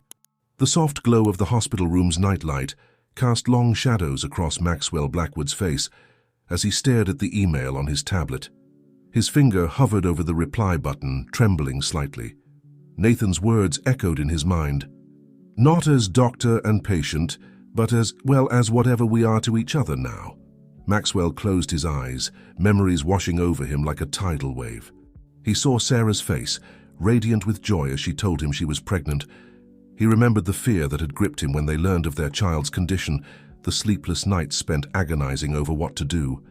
And he relived, with painful clarity, the moment he had placed his newborn son in a nurse's arms, turning away before he could change his mind. A gentle knock at the door roused Maxwell from his reverie. Victoria entered, her usually impeccable appearance slightly disheveled from a long day at the office. "Max," she said softly, taking in the conflicted expression on her brother's face. "What is it?" Wordlessly, Maxwell handed her the tablet. Victoria's eyes widened as she read Nathan's email. "He wants to meet," she breathed, a mix of hope and apprehension in her voice. "Max, this is good. It's a chance to..." "To what, Vicky?" Maxwell interrupted, his voice hoarse with emotion. "To explain why I abandoned my own son? To beg forgiveness for a decision I can never take back?" Victoria sat on the edge of the bed, taking her brother's hand in hers. "To start healing," she said firmly. "Both of you." Maxwell shook his head, tears welling in his eyes. "I don't deserve healing. What I did, it's unforgivable." "Maybe so," Victoria agreed, her tone gentle but unyielding. "But Nathan is offering you a chance, Max. A chance to explain, to understand each other. Don't throw that away because you think you don't deserve it." She squeezed his hand, her voice softening. "Remember what Mom used to say. It's not about deserving, it's about what you do with the chances you're given." A ghost of a smile touched Maxwell's lips at the memory of their mother's wisdom. He looked at Victoria, seeing not just his sister and business partner, but the young girl who had stood by him through every crisis, every triumph. "What would I do without you, Vicky?" he murmured. She smirked, some of her usual spark returning. "Crash and burn, obviously. Now, are you going to reply to that email, or do I need to do it for you?" Maxwell chuckled weakly, reaching for the tablet. No, I'll do it. Just give me a moment." Victoria nodded, standing to leave. At the door, she paused, turning back to her brother. "Max, I'm proud of you. This isn't easy, but you're facing it. That's more than you did 25 years ago." As the door closed behind her, Maxwell took a deep breath, fingers poised over the keyboard. After a moment's hesitation, he began to type, "Dear Nathan, thank you for reaching out. Your willingness to meet means more to me than I can express. I understand your reservations, and I respect your boundaries. I am open to meeting whenever and wherever you feel comfortable. My schedule is entirely flexible. I know that words cannot undo the past, but I hope that through our conversation, I can begin to explain, and perhaps, in time, make amends for the choices I made. Thank you for this opportunity. Sincerely, Maxwell Blackwood." He read the email over several times, agonizing over each word. Finally, with a mixture of fear and hope, he pressed send. Across the city, in his apartment, Nathan's phone buzzed with the incoming email. He had been pacing nervously since sending his message, half hoping for and half dreading a response. Now, Seeing Maxwell's name in his inbox, he felt a surge of conflicting emotions. With trembling hands, he opened the email. As he read Maxwell's words, he found himself analyzing every sentence, searching for sincerity, for regret, for any sign of the father he had never known. Nathan sank onto his couch, the weight of the situation settling heavily on his shoulders. He had initiated this, had opened the door to a relationship he wasn't sure he was ready for. But as he reread the email, he felt a flicker of something like hope. Picking up his phone, he dialed a familiar number. "Mom," he said when the call connected, "I need your advice." For the next hour, Nathan poured out his heart to Mary Foster, the woman who had raised him, loved him, and supported him through every challenge. He told her about the email he had sent, about Maxwell's response, about the turmoil of emotions swirling inside him. Mary listened patiently, offering words of comfort and wisdom. When Nathan finally fell silent, she spoke, her voice filled with love and understanding. "Nathan, sweetheart, this is your decision. Your father and I will support you no matter what you choose. But remember this, meeting with Maxwell doesn't mean you have to forgive him. It doesn't mean you have to let him into your life if you're not ready. It's just a conversation, a chance to understand." Nathan nodded, even though she couldn't see him. "I know, Mom, I'm scared. What if I learn something I can't unhear? What if it changes how I see myself?" "Oh, honey," Mary said softly, "you are who you are because of the choices you've made, the challenges you've overcome. Nothing Maxwell Blackwood says can change that. You're our son, Nathan. That will never change, no matter what you learn about your birth parents." Tears welled in Nathan's eyes at her words. "I love you, Mom," he whispered. "We love you too, sweetheart. Always." After ending the call, Nathan sat in silence for a long moment, gathering his thoughts. Then, with a deep breath, he began to type a reply to Maxwell. "Mr. Blackwood, thank you for your prompt response.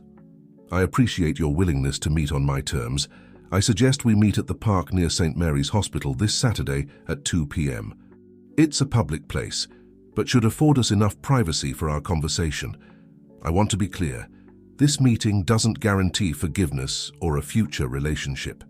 It's a chance for us to talk, to understand each other's perspectives. Nothing more, nothing less. Please confirm if this works for you. Nathan Foster." As he hit send, Nathan felt a strange mix of anxiety and anticipation. Saturday was just 3 days away. In 3 days, he would sit face to face with the man who had given him life and then given him up. The man whose decision had shaped the course of Nathan's entire existence. As the night deepened outside his window, Nathan found himself standing before his mirror, studying the intricate pattern of birthmarks that covered the left side of his face.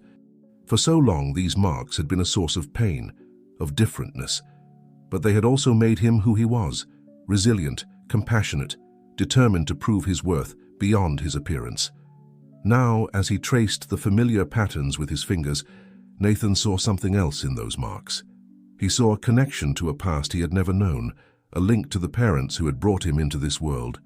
For better or worse, these marks were his heritage, a physical manifestation of the complex tapestry of his origins.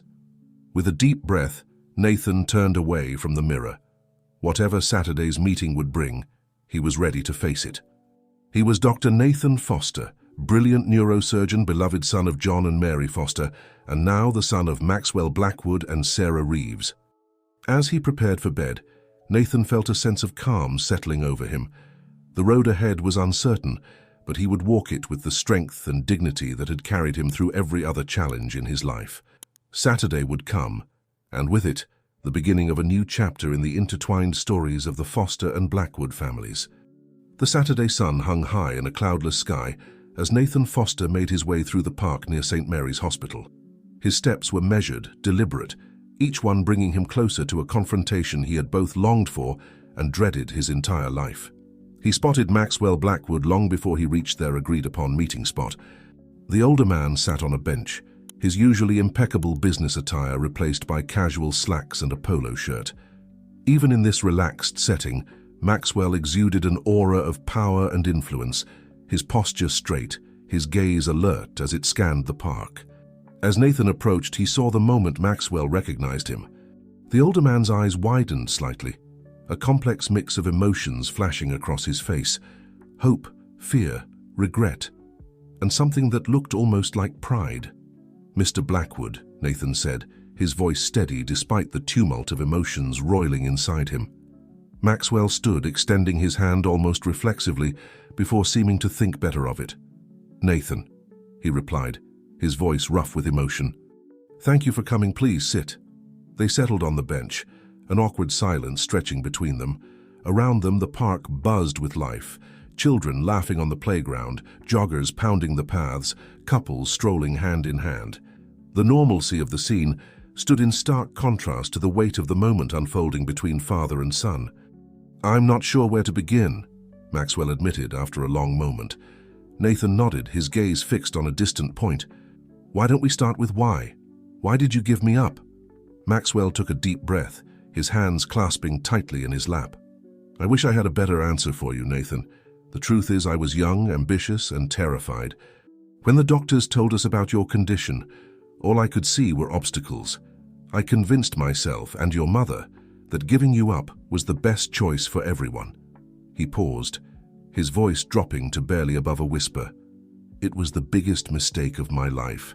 Nathan turned to look at Maxwell, really look at him for the first time. He saw the lines of regret etched deeply into the older man's face, the haunted look in eyes that had seen too much success and too little joy. "Did you ever try to find me?" Nathan asked, surprised by the hint of hope in his own voice. Maxwell nodded, a sad smile touching his lips. "Every year on your birthday. But the adoption was closed, the record sealed. I hired private investigators, made discreet inquiries, but nothing. It was like you had vanished into thin air." He reached into his pocket, pulling out a worn photograph. "This is all I had," he said, holding it out to Nathan. With trembling hands, Nathan took the photo. It showed a newborn baby, his face marked with the same intricate pattern of birthmarks that Nathan saw in the mirror every day.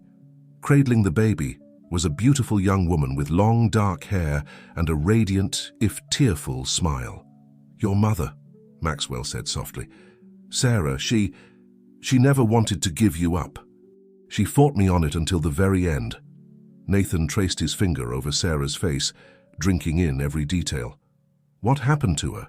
he asked, though he already knew the answer from his conversation with Elizabeth. Maxwell's face contorted with pain. "She passed away in a car accident when you were 3. I think losing you broke something in her. She was never the same after we gave you up." A heavy silence fell between them, broken only by the distant laughter of children and the rustle of leaves in the gentle breeze.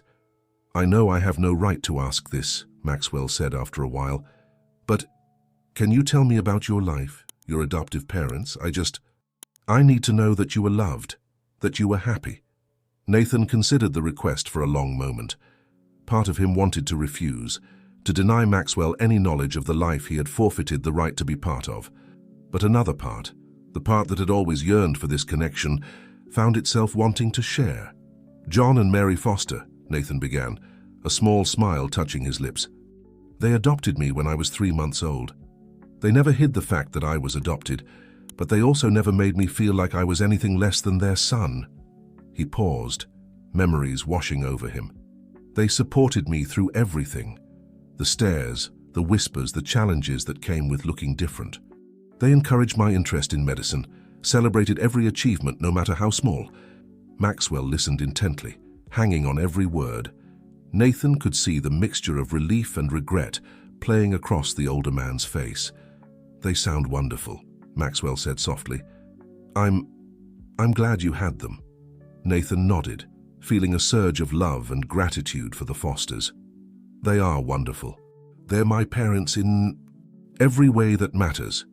The words hung in the air between them, a gentle but firm reminder of the reality of their situation. Maxwell nodded, understanding and acceptance in his eyes.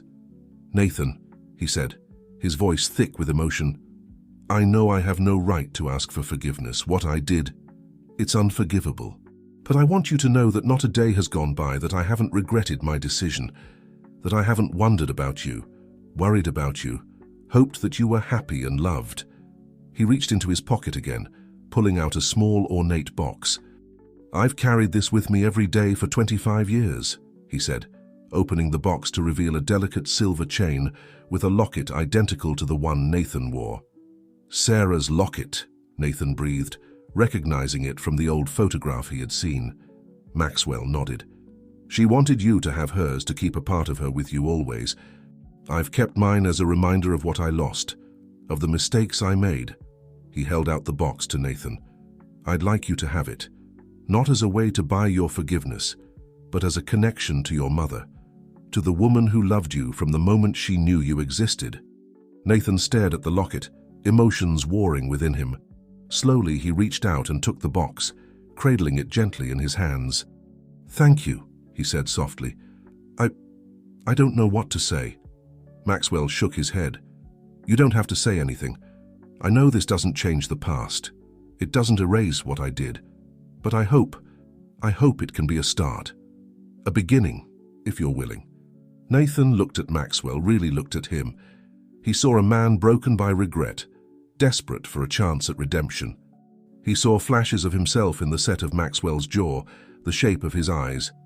And he saw, for the first time, the possibility of a future that included this complicated, flawed man who was his biological father. "I can't promise anything," Nathan said carefully. It's a lot to process, but I'm willing to try to see where this goes." Relief and hope bloomed on Maxwell's face. "That's more than I deserve," he said. "Thank you, Nathan, for giving me this chance." As the afternoon sun began its descent, casting long shadows across the park, father and son sat in a silence that was no longer awkward but thoughtful. The weight of the past still hung between them, but now there was also a glimmer of possibility, a fragile bridge beginning to form across the chasm of 25 years. Nathan knew that the road ahead would be challenging. There would be more difficult conversations, more painful truths to face. He would have to navigate the complexities of building a relationship with Maxwell while honoring the love and devotion of the Fosters. But as he sat there, the locket of his birth mother in his hands and the man who had given him life beside him, Nathan felt a sense of peace settling over him. He had faced the truth of his origins, had looked his past in the eye. Whatever came next, he would face it with the strength and resilience that had defined his life so far. As they stood to leave, Maxwell hesitated, then spoke softly. "Nathan, I know I have no right to say this, but I'm proud of you, of the man you've become, of all you've accomplished. I know I had no part in it, but I'm proud to call you my son." Nathan nodded, emotions tightening his throat. He couldn't bring himself to reciprocate the sentiment. Not yet. But he managed a small smile, a silent acknowledgement of Maxwell's words. As they parted ways, each heading back to their respective lives, both Nathan and Maxwell knew that this was not an ending, but a beginning. A first step on a long and uncertain journey towards understanding, forgiveness, and perhaps in time, a true father-son relationship. The weeks following Nathan and Maxwell's meeting in the park passed in a blur of tentative text messages, brief phone calls, and cautious steps towards understanding. For Nathan, it was a period of intense introspection, each interaction with Maxwell forcing him to confront long-buried emotions and re-examine his sense of identity. One crisp autumn morning, Nathan found himself in the familiar surroundings of the operating room at St. Mary's Hospital. As he prepared for a particularly challenging surgery, he couldn't help but reflect on how much his life had changed in such a short time. "Dr. Foster," the anesthesiologist's voice broke through his reverie. "The patient is ready." Nathan nodded, taking a deep breath as he focused on the task at hand. This was where he felt most at home, most himself. Here in the operating room, he wasn't Nathan Foster, the abandoned son of Maxwell Blackwood. He was simply Dr. Foster, a brilliant neurosurgeon with steady hands and unwavering focus. As he made the first incision, Nathan felt the familiar sense of calm wash over him. The complexity of the procedure demanded his full attention, leaving no room for the emotional turmoil that had been his constant companion in recent weeks. Hours passed in what felt like minutes. As Nathan made the final, delicate adjustments, a hush fell over the operating room. With a barely audible sigh of relief, he stepped back. "We're done," he announced. "Excellent work, everyone." As the team began the post-op procedures, Nathan stripped off his surgical gown and gloves. The rush of adrenaline that always followed a successful surgery coursed through him, momentarily pushing aside his personal concerns. Outside the operating room, he was surprised to find Elizabeth Chen waiting for him. "Elizabeth," he greeted her, curiosity coloring his tone. "What brings you down here?" She smiled, though Nathan could see the hint of concern in her eyes. "I wanted to check in on you. We haven't had much chance to talk lately, with everything that's been going on." Nathan nodded, suddenly feeling the weight of the past few weeks settling back onto his shoulders. "It's been intense," he admitted. "Why don't we grab some coffee?" Elizabeth suggested. "I think we both could use a break."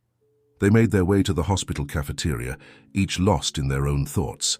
As they settled at a quiet corner table with their coffees, Elizabeth broke the silence. "How are things going with Maxwell?" she asked gently.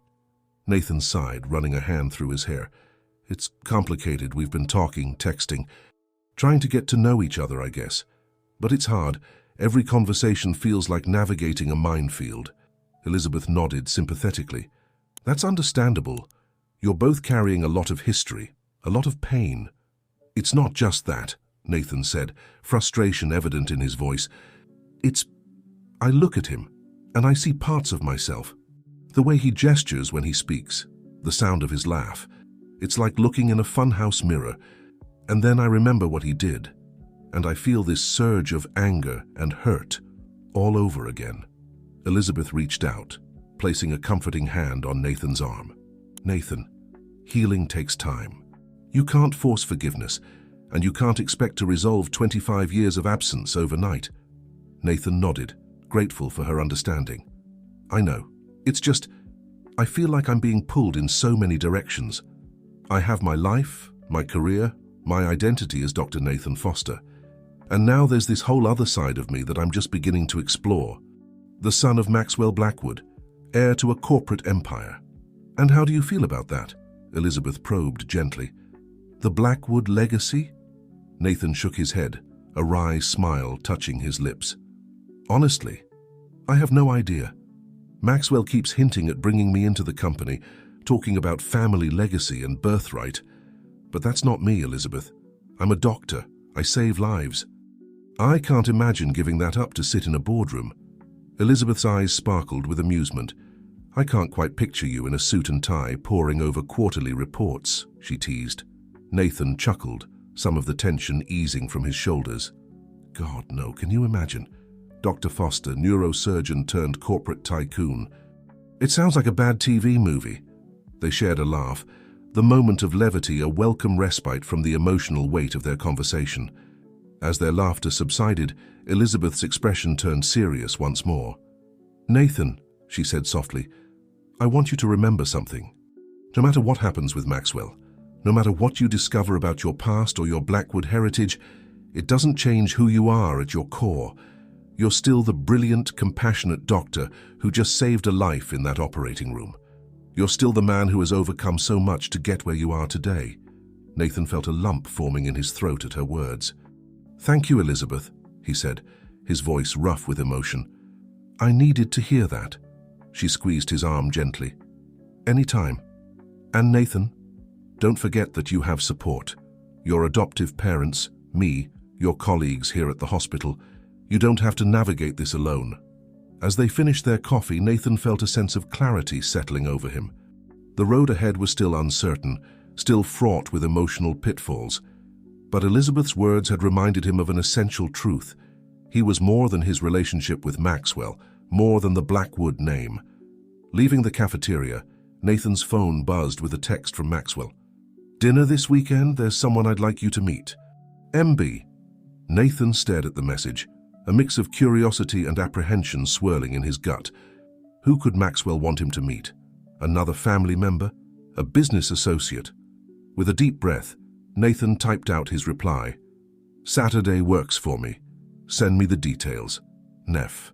As he hit send, Nathan couldn't shake the feeling that he was stepping further into a world he wasn't sure he was ready for. But as he made his way back to his office, the weight of the stethoscope around his neck and the memory of the successful surgery he had just performed grounded him. Whatever came next, whatever revelations or challenges lay ahead, Nathan knew who he was. Dr. Nathan Foster, neurosurgeon, son of John and Mary Foster, and yes, biological son of Maxwell Blackwood and Sarah Reeves. It was a complex identity, but it was his, and he was ready to face whatever came next. As the hospital bustled around him, life and death decisions being made in every corridor, Nathan felt a renewed sense of purpose. His world might be changing, expanding in ways he never expected, but his core remained the same. He was a healer, a man dedicated to saving lives and making a difference. With that thought firmly in mind, Nathan turned his attention to his next patient, ready to face the challenges of the day with the same determination and skill that had defined his career. The Blackwood legacy, with all its complications and possibilities, could wait. For now he had lives to save, had lives. The exclusive restaurant atop one of New York's most iconic skyscrapers buzzed with the quiet energy of power and influence. Nathan Foster felt distinctly out of place as he stepped off the elevator. His simple button-down shirt and slacks, a stark contrast to the designer suits and evening gowns that surrounded him. A maitre d' approached, his expression a careful mask of polite inquiry. "Good evening, sir. Do you have a reservation?" Before Nathan could respond, a familiar voice called out, "He's with me, Antoine. Dr. Foster is my guest this evening." Maxwell Blackwood appeared at Nathan's side, looking every inch the corporate titan in a perfectly tailored suit. The maitre d's demeanor changed instantly, a deferential smile replacing his previous skepticism. "Of course, Mr. Blackwood. Right this way, gentlemen." As they followed Antoine to a secluded table with a breathtaking view of the New York skyline, Nathan couldn't help but feel a twinge of resentment at the power Maxwell's name carried.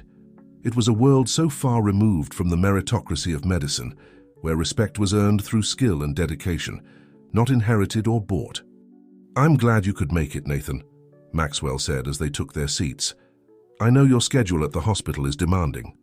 Nathan nodded, trying to quell the nervous energy that had been building since he received Maxwell's invitation. "You mentioned there was someone you wanted me to meet." A flicker of something, anticipation, anxiety, crossed Maxwell's face. "Yes, she should be joining us shortly. I thought it might be good for us to have a moment to talk first." Before Nathan could press for more details, a waiter appeared with a bottle of what was undoubtedly outrageously expensive wine. Maxwell ordered for both of them with the ease of someone accustomed to such luxuries, barely glancing at the menu. As the waiter retreated, an awkward silence fell between father and son. Nathan found himself studying Maxwell's face, searching for similarities to his own. The shape of the jaw, the set of the eyes, it was like looking at a possible future version of himself, minus the distinctive birthmarks. Maxwell cleared his throat, breaking the silence. "How have you been, Nathan?" "I know these past few weeks haven't been easy." Nathan took a sip of his wine, buying himself a moment to gather his thoughts. "It's been challenging," he said finally. "Trying to reconcile who I've always been with this new part of my identity. It's a lot to process." Maxwell nodded, understanding and a hint of guilt in his eyes. "I can only imagine. I want you to know, Nathan, that I don't expect anything from you. I'm just grateful for the chance to get to know you." Before Nathan could respond, he noticed Maxwell's gaze shift to a point over his shoulder, a smile breaking across his face. "Ah, here she is." Nathan turned, curious to see who this mystery guest could be. His heart nearly stopped as he took in the sight of the woman approaching their table. She was in her early 50s, with elegant silver streaks in her dark hair and a grace that turned heads as she moved through the restaurant.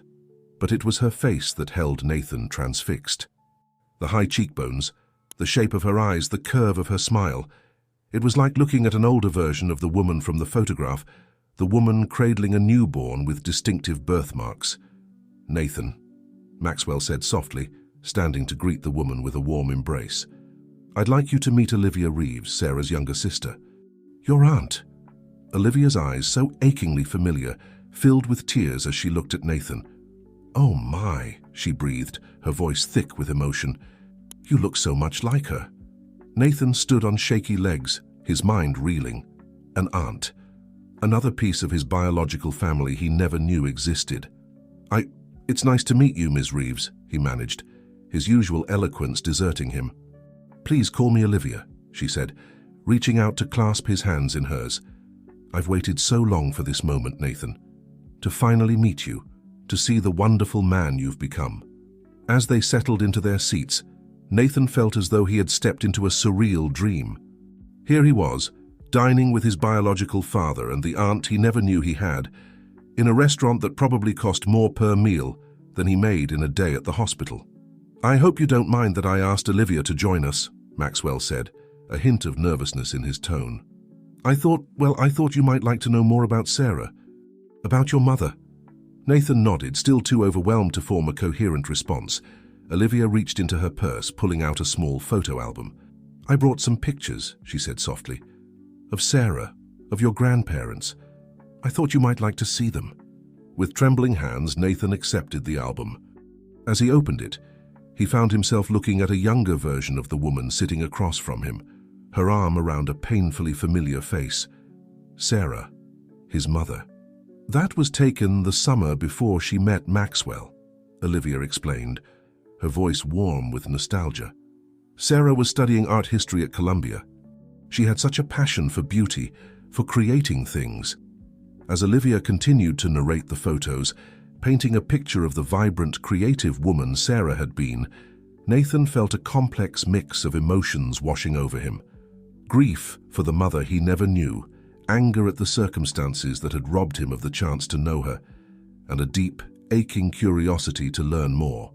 "She was so excited when she found out she was pregnant," Olivia said softly, her gaze flickering briefly to Maxwell.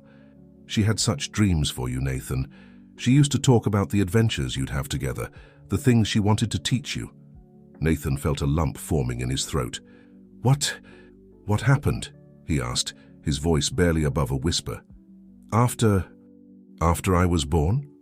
A heavy silence fell over the table. Maxwell shifted uncomfortably in his seat, while Olivia's expression turned sad. "Sarah was never the same after they gave you up," Olivia said gently. It was like a light had gone out inside her. She threw herself into her work, traveled the world studying art and architecture. But there was always this sadness about her, this sense of something missing. Maxwell spoke up, his voice rough with emotion. "I tried to make it up to her, to give her everything she could ever want. But it wasn't enough," Olivia finished, a hint of old anger in her tone.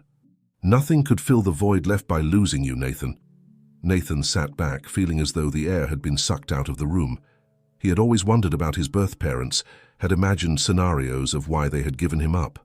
But hearing the reality, the pain and regret that had followed their decision, was almost too much to bear. "I'm sorry," he said finally, unsure who exactly he was apologizing to. "I need some air." He stood abruptly, nearly knocking over his chair in his haste to escape the suffocating weight of revelations and long-buried emotions. Ignoring the concerned calls of Maxwell and Olivia, Nathan made his way to the restaurant's balcony, gulping in the cool night air. The New York skyline stretched out before him, a glittering tapestry of lights and possibilities. Somewhere out there was the hospital where he had built his career, the apartment where he had crafted a life for himself. And here, high above the city, was a glimpse into a life that could have been, a family he never knew. As he stood there trying to reconcile the man he had always been with this new, expanding identity, Nathan felt a gentle hand on his shoulder. He turned to find Olivia standing beside him, her eyes filled with understanding and compassion. "It's a lot to take in, isn't it?" she said softly. Nathan nodded, unable to find words to express the turmoil inside him. "You know," Olivia continued, her gaze turning to the city below, "Sarah would be so proud of you, not just for your accomplishments, impressive as they are, but for the man you've become, for the strength and resilience you've shown." She turned back to him, reaching out to gently touch the birthmarks on his face. "These marks that some might see as a flaw? Sarah saw them as a sign of how special you were, how unique and beautiful." Nathan felt tears pricking at the corners of his eyes. I wish I could have known her," he said, his voice thick with emotion. Olivia smiled sadly. "So do I, Nathan. So do I. But know this, you were loved. From the moment Sarah knew of your existence, you were loved fiercely and completely. Nothing, not fear, not ambition, not even death could change that." As they stood there, aunt and nephew, the New York night enveloping them, Nathan felt something shift inside him. The anger and hurt were still there, the sense of loss for a life he never got to live. But alongside it was a growing understanding, a tentative acceptance of the complex tapestry of circumstances and choices that had led to this moment. He was Dr. Nathan Foster, brilliant neurosurgeon and beloved son of John and Mary Foster. He was the biological son of Maxwell Blackwood and Sarah Reeves, heir to a legacy he was only beginning to understand. And now he was also nephew to Olivia Reeves, connected to a family history he had never known.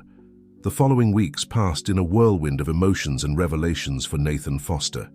His world, once neatly compartmentalized between his professional life as a neurosurgeon and his personal life as the adopted son of John and Mary Foster, had expanded in ways he could never have imagined. Regular dinners with Maxwell became a fixture in his schedule, each meeting a delicate dance of getting to know each other while navigating the minefield of their shared past.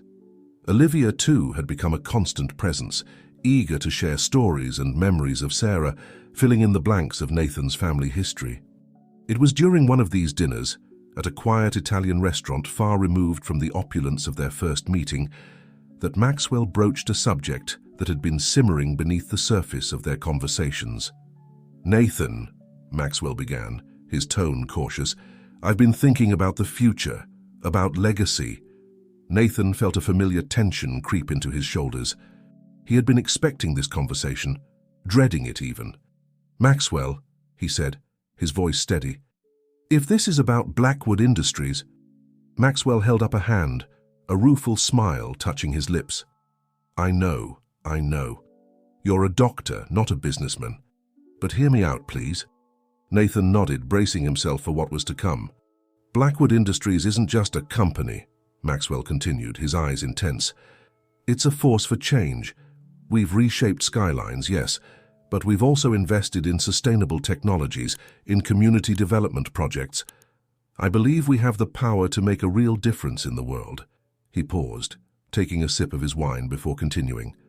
"I'm not asking you to give up medicine, Nathan, but I'm asking you to consider taking a role in the company, perhaps heading up our medical technology division or our charitable foundation. Your expertise, your perspective, it could be invaluable." Nathan sat back, his mind whirling. The offer was unexpected, a bridge between his world and Maxwell's that he hadn't considered possible. I don't know what to say," he admitted. "It's a lot to think about." Maxwell nodded, understanding in his eyes. "Of course, I don't expect an answer right away. Just promise me you'll consider it." Before Nathan could respond, his phone buzzed insistently. Glancing at the screen, he saw it was the hospital. "I'm sorry, I have to take this," he said, stepping away from the table. The call was brief but urgent. A multi-car pileup on the highway had resulted in several patients with severe head trauma being rushed to St. Mary's. Nathan was needed in the OR immediately. "I have to go," he said, as he returned to the table, already shrugging on his jacket. "There's been an accident, multiple head trauma cases coming in." Maxwell stood, concern etched on his face. "Of course. Go. Save lives." "That's who you are, Nathan. Never forget that." As Nathan rushed out of the restaurant, Maxwell's words echoed in his mind. "That's who you are." But was it all he was? Could he be both Dr. Foster, the neurosurgeon, and Nathan Blackwood, heir to a corporate empire? The next several hours were a blur of focused intensity. Nathan moved from one operating room to another, his hands steady, his mind clear. This was where he felt most alive, most himself. The complexities of his personal life faded away, leaving only the immediate challenge of saving lives.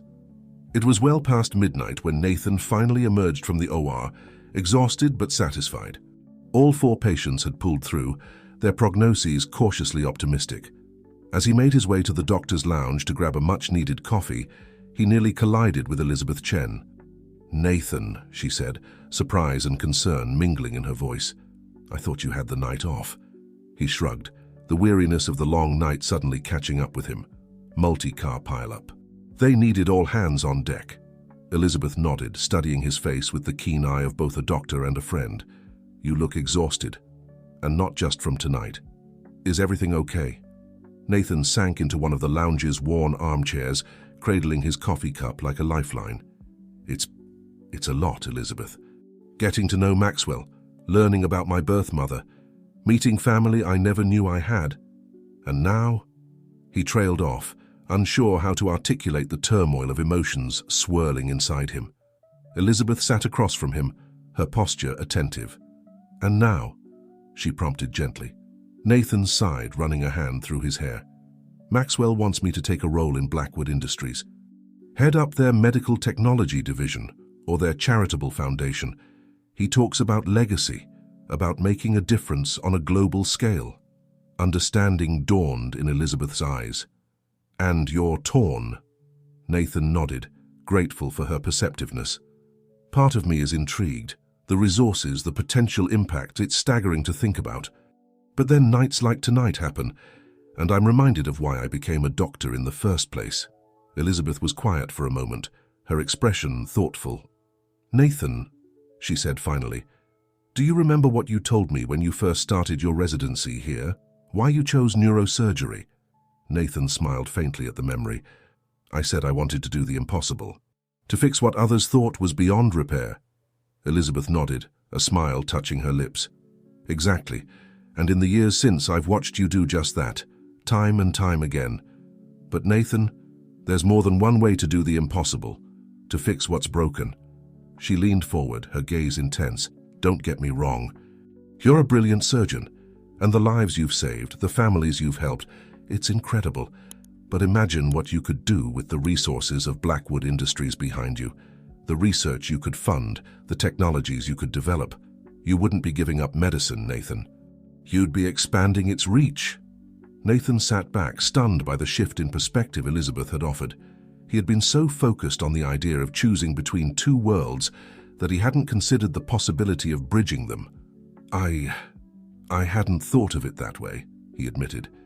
Elizabeth smiled, reaching out to squeeze his hand. Just something to consider. Whatever you decide, Nathan, know that you have support here. You've earned the respect and admiration of everyone in this hospital. That won't change, no matter what path you choose.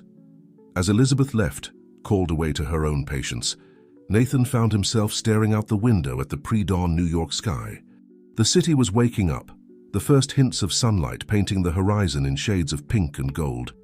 He thought about the lives he had saved that night, the families who would have their loved ones returned to them. He thought about Maxwell's offer, about the potential to effect change on a global scale. And he thought about Sarah, the mother he never knew, who had dreamed of the man he might become. As the sun rose over New York, Nathan Foster felt something shift inside him.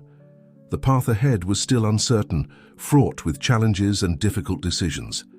But for the first time since learning the truth about his origins, he felt a sense of possibility, of potential waiting to be realized. He was Dr. Nathan Foster, neurosurgeon extraordinaire. He was the son of John and Mary Foster, who had loved him unconditionally and shaped him into the man he was today. And he was Nathan Blackwood, heir to a legacy he was only beginning to understand. Perhaps he realized he didn't have to choose between these identities. Perhaps the real challenge, the real opportunity, lay in finding a way to unite them, to become a version of himself that honored all aspects of his complex heritage. With that thought firmly in mind, Nathan stood, ready to face another day of saving lives and exploring possibilities. The future was unwritten, full of potential and promise, and he was finally ready to embrace it, in all its complexity and wonder. The Blackwood Industries headquarters loomed before Nathan, its sleek glass exterior reflecting the morning sunlight. He stood on the sidewalk, gazing up at the towering structure, feeling a mix of anticipation and apprehension swirling in his gut. After weeks of soul-searching and countless conversations with both his adoptive parents and Elizabeth, Nathan had decided to take Maxwell up on his offer, at least on a trial basis. Today marked his first official visit to Blackwood Industries as more than just Maxwell Blackwood's long-lost son. As he stepped into the opulent lobby, Nathan couldn't help but feel out of place. His simple suit, while perfectly respectable for a doctor, seemed plain compared to the designer wear of the executives bustling around him. "Dr. Foster?" Nathan turned to see a young woman approaching, her smile professional and welcoming. "I'm Amelia Reeves, Mr. Blackwood's assistant," she said, extending her hand. "It's a pleasure to meet you. Mr. Blackwood is expecting you in the main conference room." As they rode the elevator to the top floor, Nathan's mind raced. Reeves. Was Amelia related to his birth mother? Another piece of family history he had yet to uncover? Before he could ask, the elevator doors opened, revealing a bustling office floor. Amelia led him through a maze of cubicles and corner offices, finally stopping before an impressive set of double doors. "Here we are," she said, pushing the doors open. "Mr. Blackwood, Dr. Foster has arrived." The conference room was a study in corporate luxury, with floor-to-ceiling windows offering a breathtaking view of the New York skyline. At the head of the long table sat Maxwell Blackwood, flanked by several serious-looking executives. "Nathan," Maxwell said, standing to greet him with a warm smile. "Thank you for coming. Please, have a seat." As Nathan settled into a chair, he couldn't help but notice the curious glances from the other executives. He was acutely aware of how his birthmark stood out, a stark contrast to the polished appearances around him. "Gentlemen," Maxwell began, his voice commanding attention, "I'd like you to meet Dr. Nathan Foster. As you know, Nathan is my son, but more importantly, he's one of the most brilliant neurosurgeons in the country. He's here today to discuss the possibility of heading up our new medical technology division." A murmur of interest rippled through the room. Nathan straightened in his chair, suddenly feeling the weight of expectation pressing down on him. "Dr.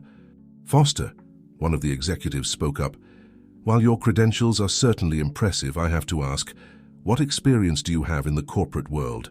Running a division of this size is quite different from operating on patients." Nathan felt a flicker of irritation at the thinly veiled skepticism in the man's tone, but before he could respond, Maxwell interjected. "I think you're missing the point, Richard," he said, his voice calm but with an edge of steel. "We're not looking for another corporate yes-man. We're looking for someone with vision, with first-hand experience of what's needed on the medical front lines." He turned to Nathan, encouragement in his eyes. "Nathan, why don't you tell us about some of the challenges you've faced in your work? The areas where you think medical technology could make the biggest impact." Taking a deep breath, Nathan began to speak. He talked about the frustrations of outdated equipment, of promising treatments held back by lack of funding. He shared stories of patients he'd saved and those he'd lost, painting a vivid picture of the realities of modern medicine. As he spoke, Nathan felt a shift in the room. The skepticism in the executive's eyes gave way to interest, then excitement. They began to ask questions, to offer suggestions. Before long, the conference room was buzzing with energy, ideas flying back and forth. Hours passed in what felt like minutes. As the meeting finally wound down, Nathan felt a sense of exhilaration he hadn't experienced since his first successful surgery. This, he realized, was another kind of life-saving work, one with the potential to impact millions. As the executives filed out, Maxwell approached Nathan, pride evident in his eyes. "That was impressive, son," he said softly. "You've given them a lot to think about." "And me too," Nathan nodded, still processing the events of the day. It's not what I expected," he admitted. "The potential here, the resources, it's staggering." Maxwell smiled, placing a hand on Nathan's shoulder. "And it could all be at your disposal. Nathan, I know you have reservations about joining the company, but after today, can you honestly say you're not intrigued by the possibilities?" Before Nathan could respond, his phone buzzed insistently. Glancing at the screen, he saw it was the hospital. "I'm sorry, I have to take this," he said, stepping away. The call was brief but urgent. One of Nathan's longtime patients, a young girl with a rare neurological condition, had taken a turn for the worse. She needed emergency surgery, and she was asking for Dr. Foster specifically. As Nathan ended the call, he turned to find Maxwell watching him, understanding in his eyes. "Go," Maxwell said simply. "We can continue this discussion another time." Nathan nodded gratefully, already moving towards the door, but as he reached it, he paused, turning back to his biological father. "Maxwell," he said, his voice thick with emotion, "thank you for this opportunity, for showing me another way to make a difference." Maxwell's smile was warm, tinged with a hint of sadness. "You don't have to choose, you know," he said softly, "between this world and that one. There's room for both in your life if you want it." As Nathan rushed out of Blackwood Industries, and into the waiting car that would take him to the hospital. His mind was a whirl with possibilities. The excitement of the boardroom mingled with the urgency of his patient's needs, creating a potent cocktail of purpose and potential. He thought about the young girl waiting for him, her life hanging in the balance. He thought about the ideas discussed in the conference room, ideas that could revolutionize treatment for countless patients like her. And for the first time since discovering his Blackwood heritage, Nathan felt not torn between two worlds, but energized by the prospect of uniting them. As the car wove through New York traffic, the Blackwood Industries tower receding in the rearview mirror, Nathan made a decision. He would find a way to balance both aspects of his life, the hands-on, immediate impact of his surgical work and the broader, far-reaching potential of his role at Blackwood Industries. It wouldn't be easy. There would be challenges, sacrifices, moments of doubt. But as he arrived at the hospital, rushing towards the OR where his patient waited, Nathan felt a sense of clarity and purpose. He was Dr. Nathan Foster, neurosurgeon and heir to the Blackwood legacy, and he was finally ready to embrace both parts of his identity, to forge a path uniquely his own. As he scrubbed in for surgery, the familiar routine grounding him, Nathan allowed himself a small smile. The future was uncertain, but for the first time in a long while, he felt truly excited to face it. Whatever came next, he would meet it head-on, with the skill of a surgeon and the vision of an innovator. And in doing so, he would honor both the family that raised him and the one he was only beginning to know. The OR doors swung open, and Dr. Nathan Foster stepped through, ready to save a life and change the world, one patient and one groundbreaking idea at a time. The weeks that followed Nathan's decision to join Blackwood Industries were a whirlwind of activity. Balancing his surgical duties at St. Mary's with his new role as head of the Medical Technology Division proved to be a Herculean task, but one that Nathan approached with characteristic determination and skill. On a crisp autumn morning, Nathan found himself in his new office at Blackwood Industries, poring over reports and proposals. The view from his window was breathtaking, the New York skyline stretching out before him like a concrete and glass canvas. Yet, his mind was far from the cityscape, focused instead on the challenge at hand. A gentle knock at the door broke his concentration. "Come in," he called, looking up to see Amelia, Maxwell's assistant, enter with a stack of files. "Doctor Foster," she said, her tone professional but warm. "Here are the latest reports from R&D. Also, Mr. Blackwood asked me to remind you about the board meeting this afternoon." Nathan nodded, accepting the files with a grateful smile. "Thank you, Amelia. And please call me Nathan." As Amelia turned to leave, Nathan's curiosity got the better of him. "Amelia," he called out, causing her to pause at the door. "I hope you don't mind me asking, but your last name is Reeves. Are you by any chance related to Sarah Reeves?" A flicker of surprise crossed Amelia's face, followed by a soft smile. "Yes, actually. Sarah was my aunt. I knew we were related, Dr. Foster. Mr.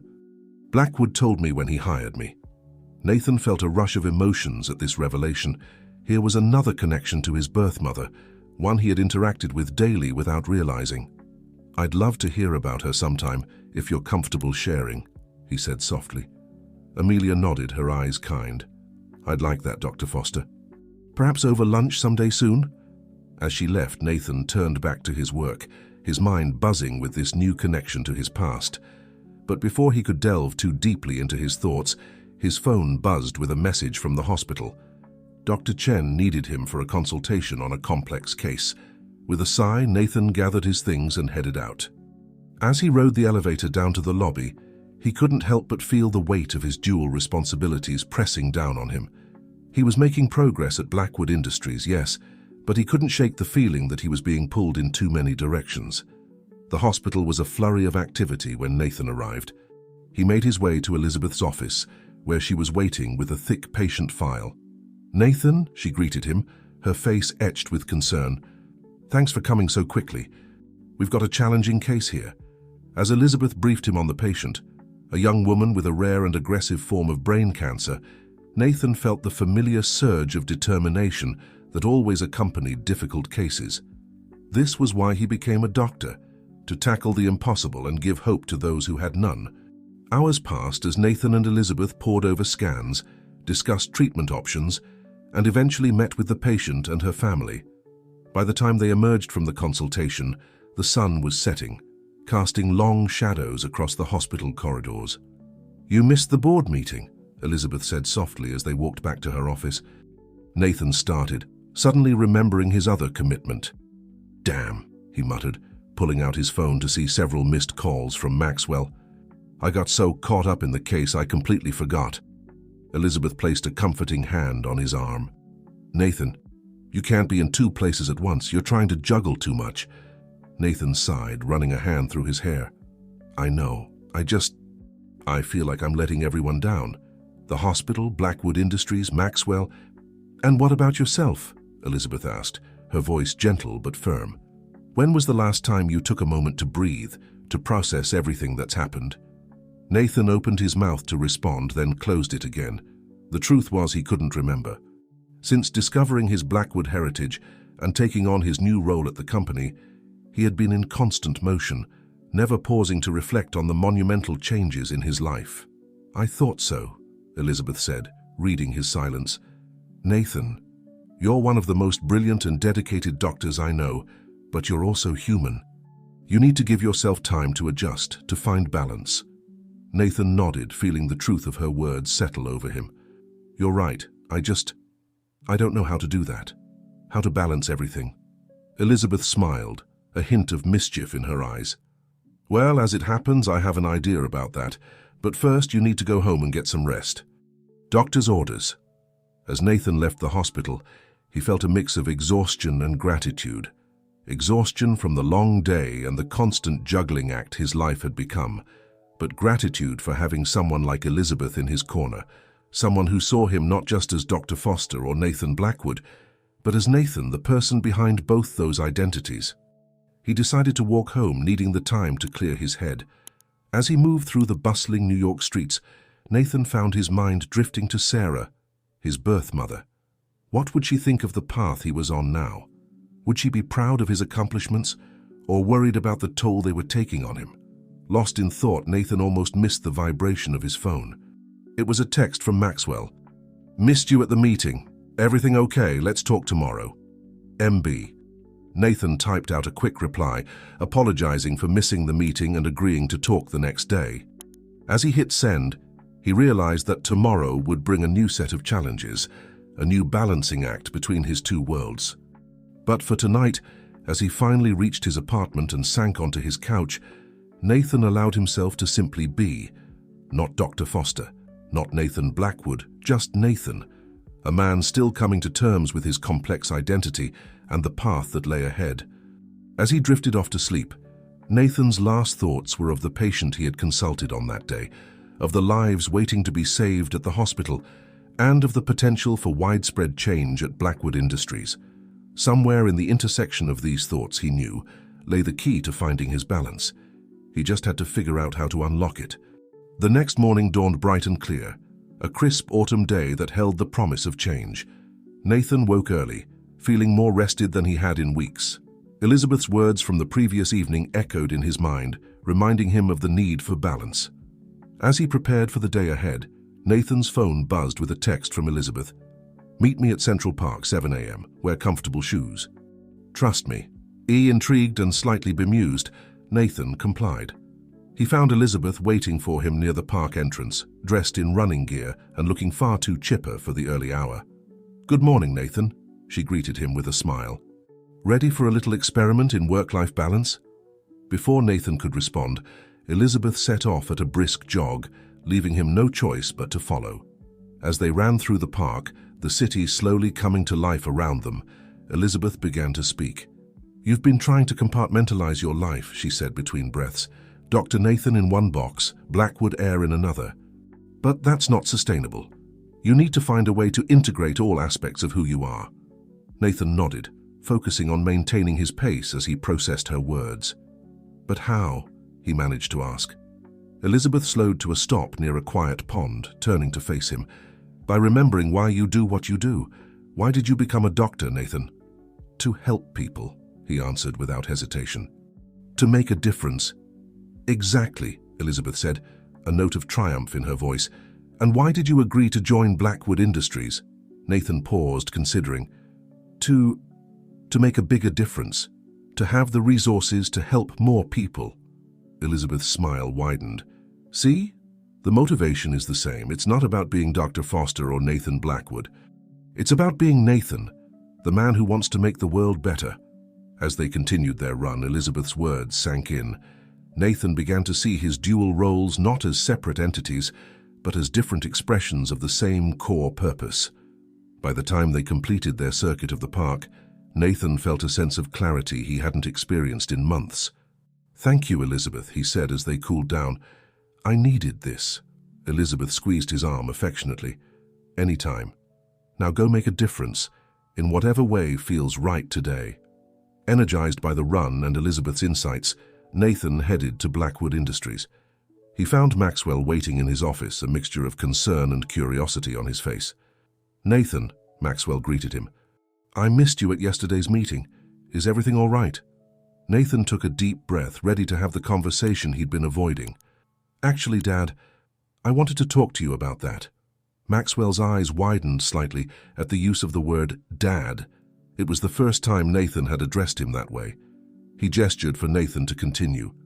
"I've been trying to be two different people," Nathan explained. "Dr. Foster at the hospital, Nathan Blackwood here. But that's not working. I need to find a way to be both, or rather, to be myself in both places." Maxwell listened intently, nodding slowly. "What do you have in mind?" Nathan leaned forward, his eyes alight with purpose. "I want to restructure my role here. Instead of trying to run the medical technology division day to day, I want to act more as an advisor and visionary. I can bring my medical expertise and frontline experience to guide our projects, but I don't need to be here full-time to do that." He paused, gauging Maxwell's reaction before continuing. "I also want to establish a partnership between Blackwood Industries and St. Mary's Hospital. We can use the hospital as a testing ground for new technologies, get real-time feedback from doctors and patients. It's a win-win. The hospital gets access to cutting-edge tech, and we get valuable data and insights." Maxwell was quiet for a moment, his expression thoughtful. Then slowly a smile spread across his face. "Nathan, that's brilliant. It's exactly the kind of innovative thinking we need." Relief washed over Nathan. "So you're on board with this?" Maxwell nodded, his eyes shining with pride. "More than on board. I'm impressed, son. You're not just thinking like a doctor or a businessman. You're thinking like a leader." The rest of the day was a flurry of activity as Nathan worked to put his plan into motion. He met with the board to present his ideas, coordinated with the hospital administration to set up the partnership, and began restructuring the medical technology division to align with his new vision. By the time evening rolled around, Nathan felt a sense of accomplishment he hadn't experienced since his early days as a surgeon. He had found a way to bridge his two worlds, to be true to both his calling as a doctor and his newfound role in the Blackwood legacy. As he prepared to leave for the day, Nathan's phone buzzed with a text from Olivia. "Heard about your big ideas from Maxwell. Sarah would be so proud. Dinner this weekend to celebrate?" Nathan smiled, warmth spreading through his chest at the thought of his birth mother's approval. He quickly typed out a reply, accepting the invitation. Just then there was a knock at his office door. It was Amelia, a tentative smile on her face. "Dr. Foster, I was wondering if that offer for lunch was still open. I'd love to tell you about Aunt Sarah." Nathan's smile widened. "Absolutely, Amelia. And please call me Nathan." As they walked out together, Nathan felt a sense of peace settle over him. He had found his balance, not by compartmentalizing his life, but by embracing all aspects of who he was. He was Dr. Nathan Foster, dedicated neurosurgeon. He was Nathan Blackwood, innovative leader at Blackwood Industries. He was the son of John and Mary Foster, who had raised him with love and support. He was the son of Maxwell Blackwood and Sarah Reeves, connecting with a heritage he was only beginning to understand. But most importantly, he was simply Nathan, a man determined to make a difference in the world, using every tool and opportunity at his disposal.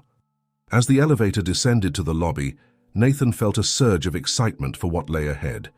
He had faced his past, embraced his present, and was now ready to shape his future. A future that held the promise of healing, innovation, and the fulfillment of a legacy he was only beginning to understand. The doors opened, and Nathan stepped out into the New York evening, ready to face whatever challenges and opportunities tomorrow might bring. The partnership between Blackwood Industries and St. Mary's Hospital was off to a promising start. Nathan's vision of using the hospital as a testing ground for new medical technologies had energized both institutions, creating a buzz of excitement and innovation. On a busy Tuesday morning, Nathan found himself in one of St. Mary's operating rooms, but not in his usual role as surgeon. Instead, he stood to the side, observing as Dr. Elizabeth Chen prepared to use a new neurosurgical tool developed by Blackwood Industries' Medical Technology Division. The patient, a middle-aged woman named Margaret, had a complex brain tumor that traditional methods had deemed inoperable. The new tool, a precision-guided laser scalpel, promised to make the impossible possible. As Elizabeth began the procedure, Nathan watched intently, his mind racing with both medical and entrepreneurial thoughts. He saw the potential for saving countless lives, but also the challenges of bringing such advanced technology to hospitals worldwide. "Incredible," Elizabeth murmured as she maneuvered the laser scalpel with practiced ease. "The precision is unlike anything I've ever used." Nathan nodded, making mental notes for improvements and refinements. As the surgery progressed, he found himself slipping seamlessly between his roles as doctor and innovator, seeing the procedure from multiple perspectives. Hours passed, and finally Elizabeth stepped back from the operating table, a triumphant smile on her face. "We did it," she announced.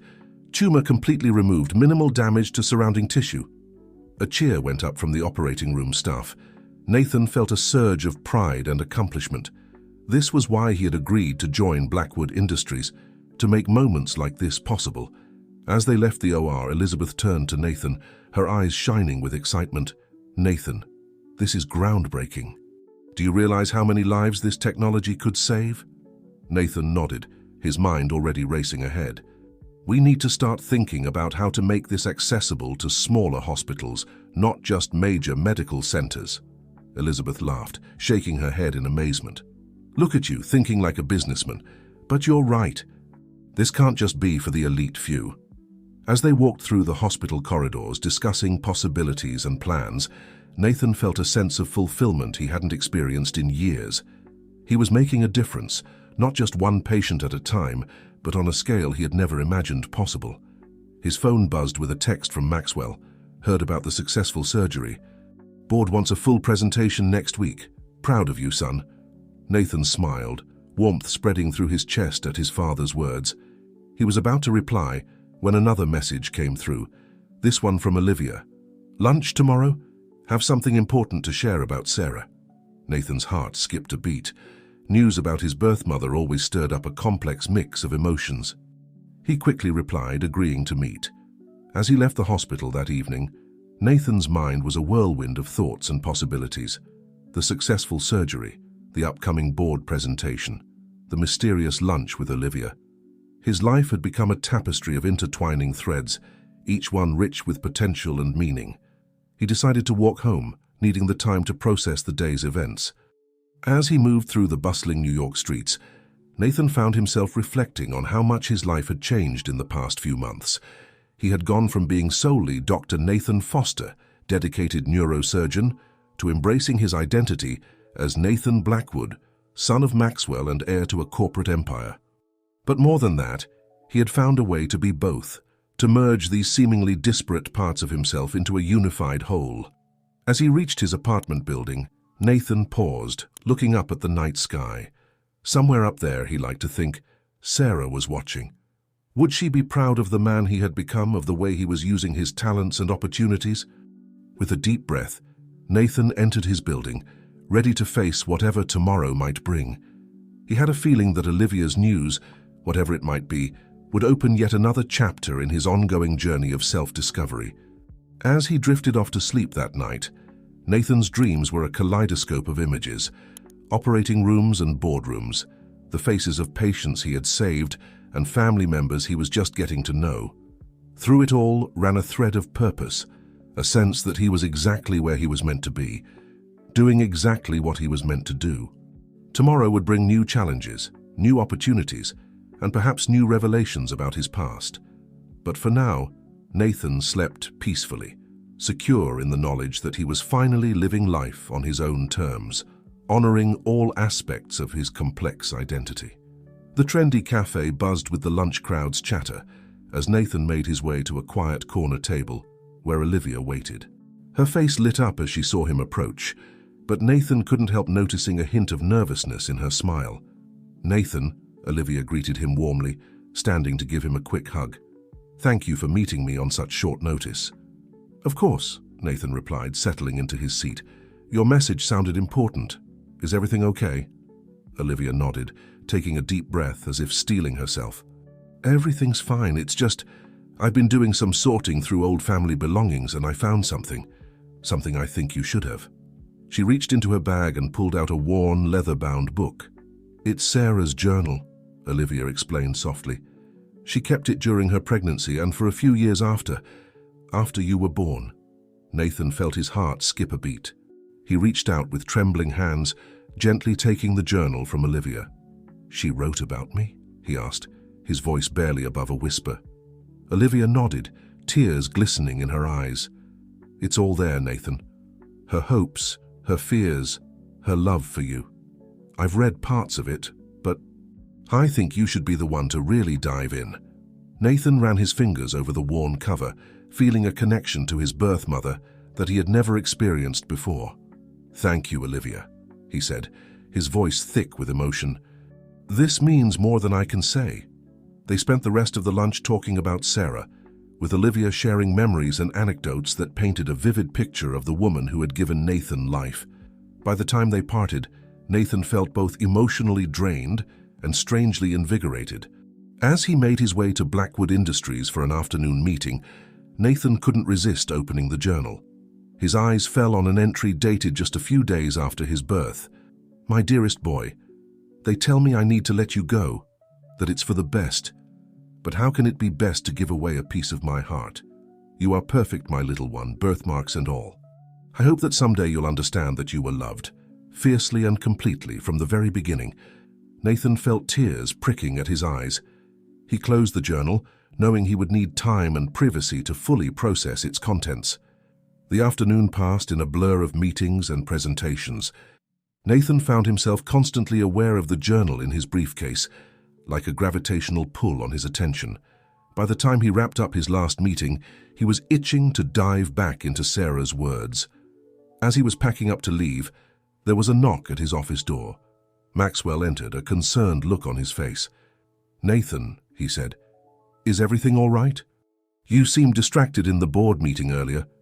Nathan hesitated for a moment, then decided on honesty. "Olivia gave me Sarah's journal today," he explained.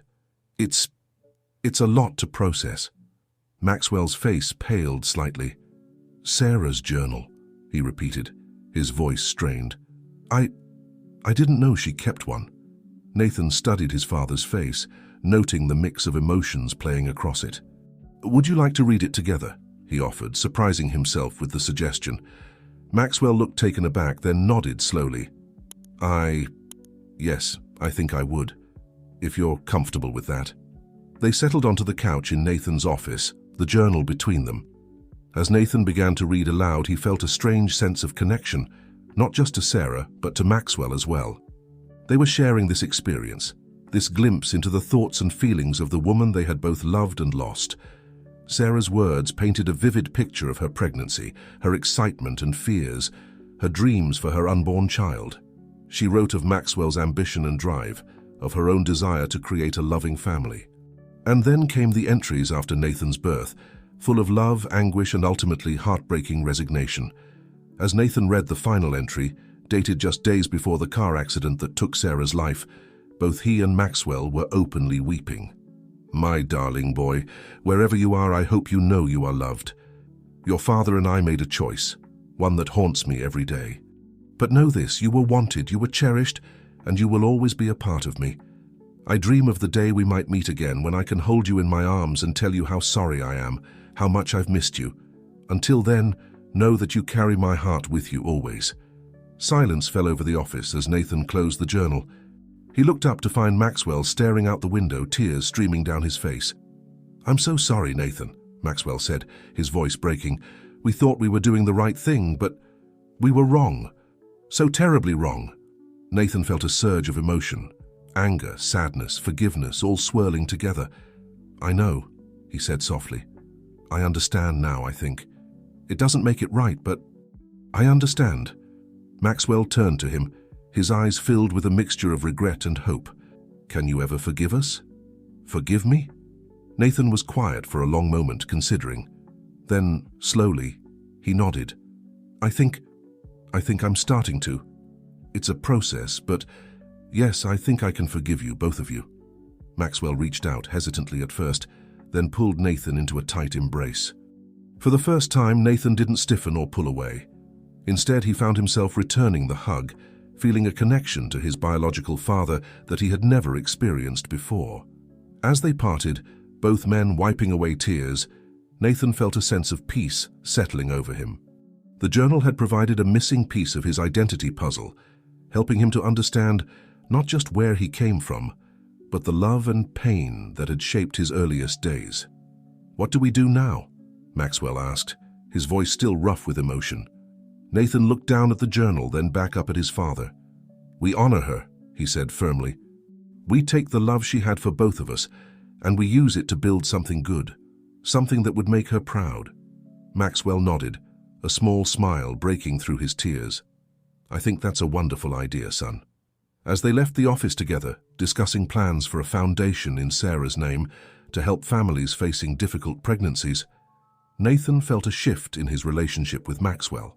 They weren't just a successful surgeon and a powerful CEO trying to forge a connection. They were father and son, united in their love for the woman who had brought them together, even in her absence.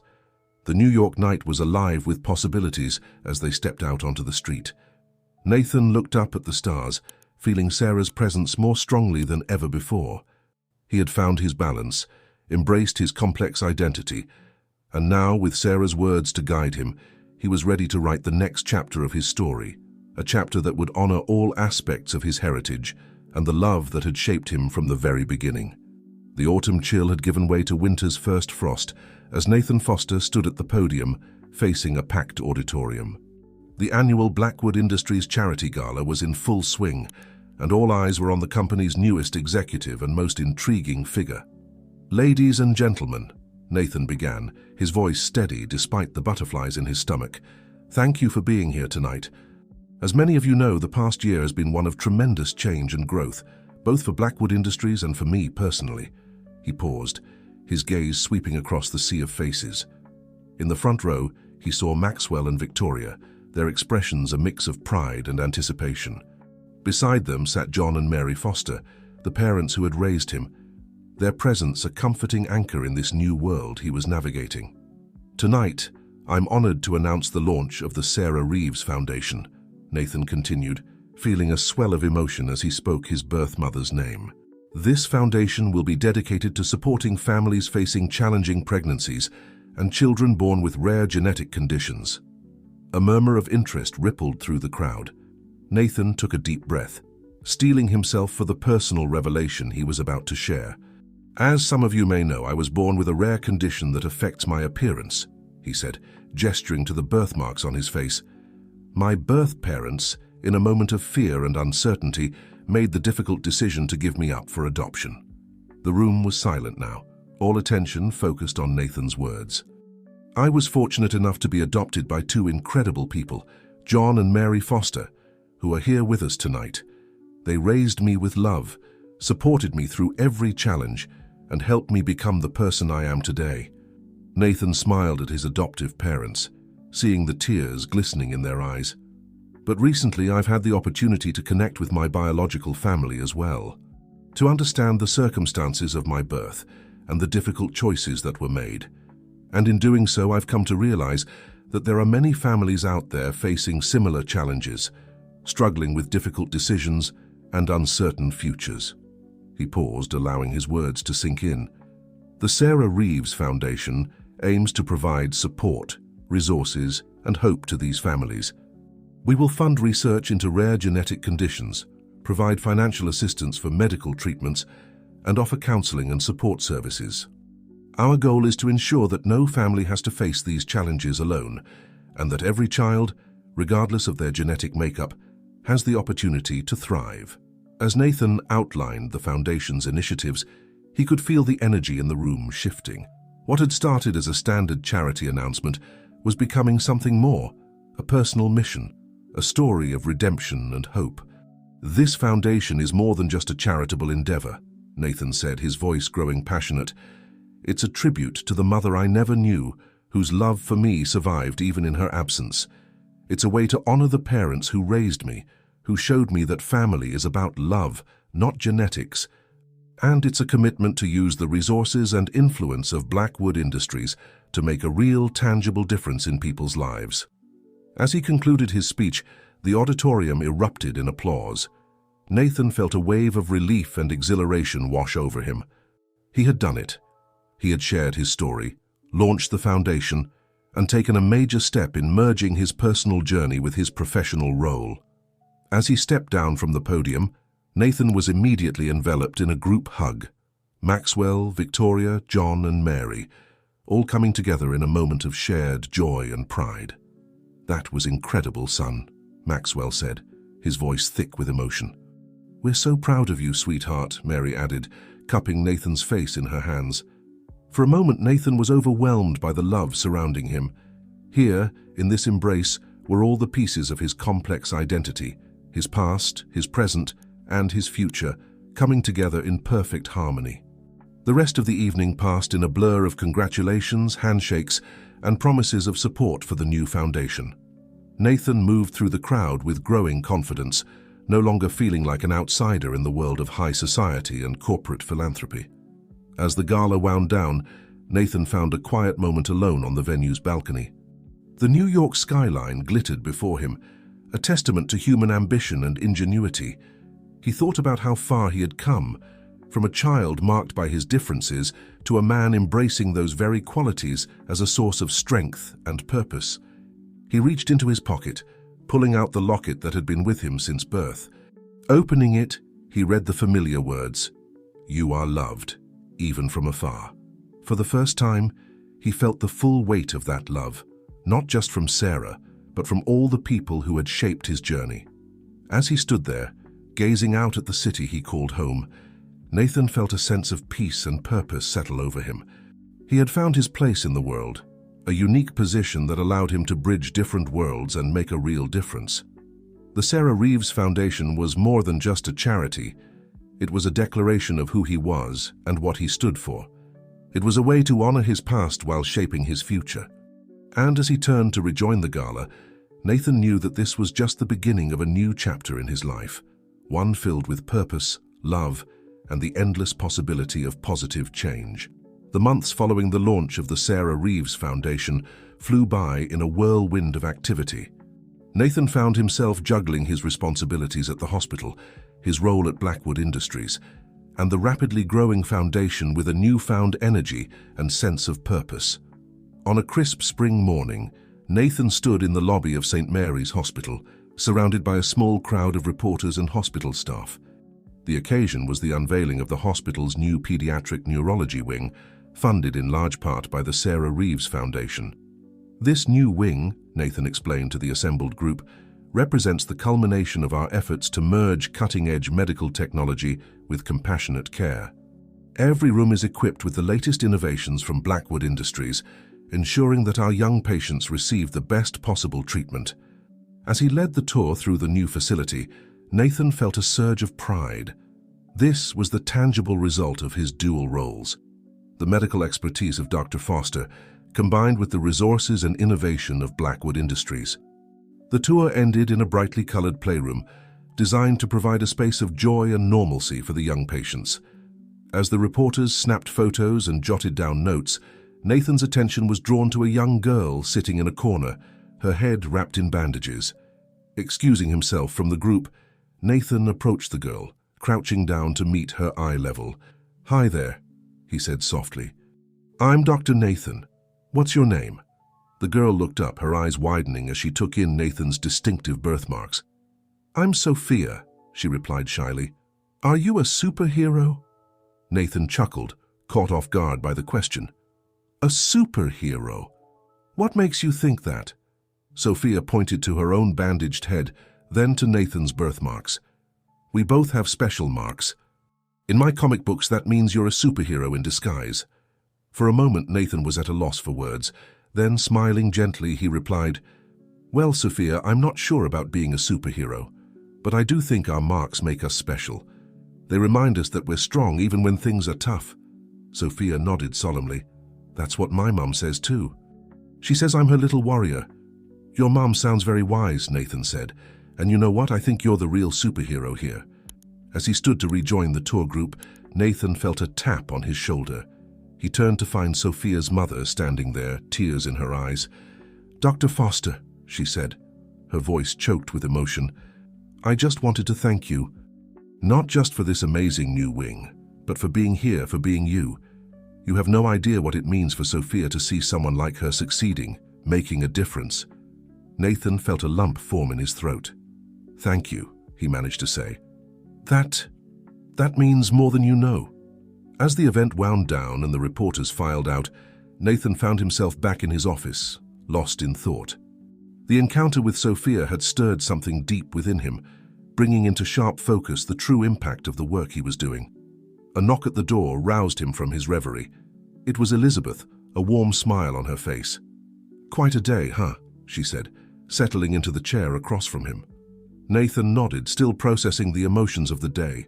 "It's been incredible," he said, "but also a bit overwhelming." Elizabeth studied him for a moment. "You know, when you first told me about joining Blackwood Industries, I was worried. I thought we might lose you to the corporate world. But seeing you today, the way you've managed to merge both aspects of your life, it's truly remarkable, Nathan." "Thanks, Elizabeth," Nathan said, feeling a rush of gratitude for his mentor and friend. "I couldn't have done it without your support." "Oh, I think you could have," Elizabeth replied with a chuckle. "But I'm glad I got to be part of the journey." She paused, her expression turning more serious. "You've come a long way, Nathan. Not just professionally, but personally. You've embraced your identity, your past, in a way that's inspiring to watch." Nathan felt a warmth spread through his chest at her words. "It hasn't been easy," he admitted. "There are still days when I feel pulled in too many directions, when I wonder if I'm doing the right thing." Elizabeth nodded understandingly. "That's natural. But from where I'm sitting, you're doing something extraordinary. You're not just saving lives in the operating room anymore. You're changing them on a much larger scale." As Elizabeth left, Nathan turned to look out his window at the bustling hospital grounds below. He thought about Sophia and her mother, about the countless other families who would benefit from the new wing. He thought about Sarah, the mother he never knew, and how the foundation in her name was creating a legacy of hope and healing. His phone buzzed with a text from Maxwell. "Saw the news coverage of the new wing. You're doing amazing things, son. Sarah would be proud." Nathan smiled, feeling a sense of peace wash over him. He had found his balance, his purpose. He was Dr. Nathan Foster and Nathan Blackwood, surgeon and philanthropist, adopted son and biological son. All these facets of his identity had come together to create something unique and powerful. As he prepared to head into surgery, Nathan caught his reflection in the window. The birthmarks that had once been a source of shame now seemed like a badge of honor, a visible reminder of the journey that had brought him to this point. He touched the locket around his neck, feeling the weight of Sarah's love and the support of all those who had shaped his life. With a deep breath, he turned away from the window, ready to face whatever challenges lay ahead. Dr. Nathan Foster, heir to the Blackwood legacy and champion for those faced with medical adversity, strode purposefully towards the operating room. He carried with him not just his surgical skills, but the hopes and dreams of countless individuals whose lives he was determined to improve. As he scrubbed in for surgery, Nathan felt a profound sense of gratitude and purpose. He had found his calling, one that encompassed all aspects of his complex identity. And in doing so, he had discovered that the very things that once set him apart were now the source of his greatest strength and his ability to make a real difference in the world. The early morning sun cast long shadows across the Blackwood Industries boardroom as Nathan settled into his seat for the quarterly meeting. Around the table sat the company's top executives, their faces a mix of anticipation and curiosity. At the head of the table, Maxwell Blackwood stood, his presence commanding as ever, but there was a new warmth in his eyes as they met Nathan's. "Ladies and gentlemen," Maxwell began, his voice firm yet tinged with pride, "before we dive into the financials, I'd like to take a moment to acknowledge the incredible strides we've made in our medical technology division under the leadership of my son, Dr. Nathan Foster." A murmur of approval rippled through the room. Nathan felt a flush of pride, tempered by a familiar twinge of imposter syndrome. Even after months of successfully juggling his roles at the hospital and the company, part of him still felt like an outsider in this world of corporate politics and high finance. "Nathan," Maxwell continued, "why don't you give us an overview of the latest developments?" Taking a deep breath, Nathan stood, feeling the weight of all eyes upon him. "Thank you, Dad," he said, the words still feeling new on his tongue. "As you all know, our partnership with St. Mary's Hospital has been a game changer, not just for Blackwood Industries but for the medical field at large." He launched into a detailed presentation outlining the success of their new surgical tools, the promising results from clinical trials of their latest drugs, and the impact of the Sarah Reeves Foundation's work. As he spoke, Nathan felt a sense of confidence growing within him. This was his element now, bridging the gap between the medical world and the corporate realm, translating complex scientific concepts into tangible business opportunities.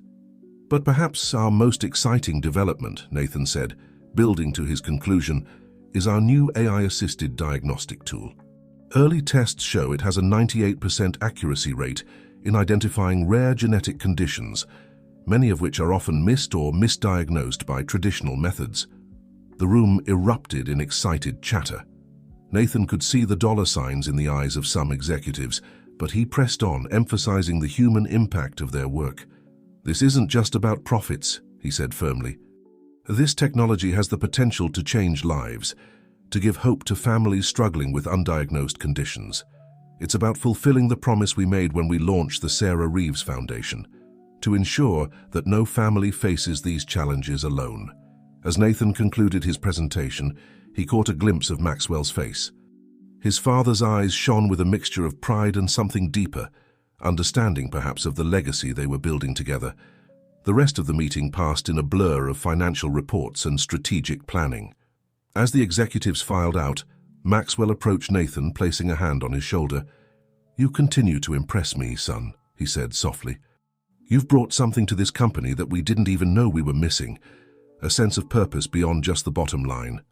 Nathan felt a warmth spread through his chest at his father's words. "Thanks, Dad. I'm just trying to honor both sides of my heritage, the drive and ambition I got from you, and the compassion and care I learned from John and Mary."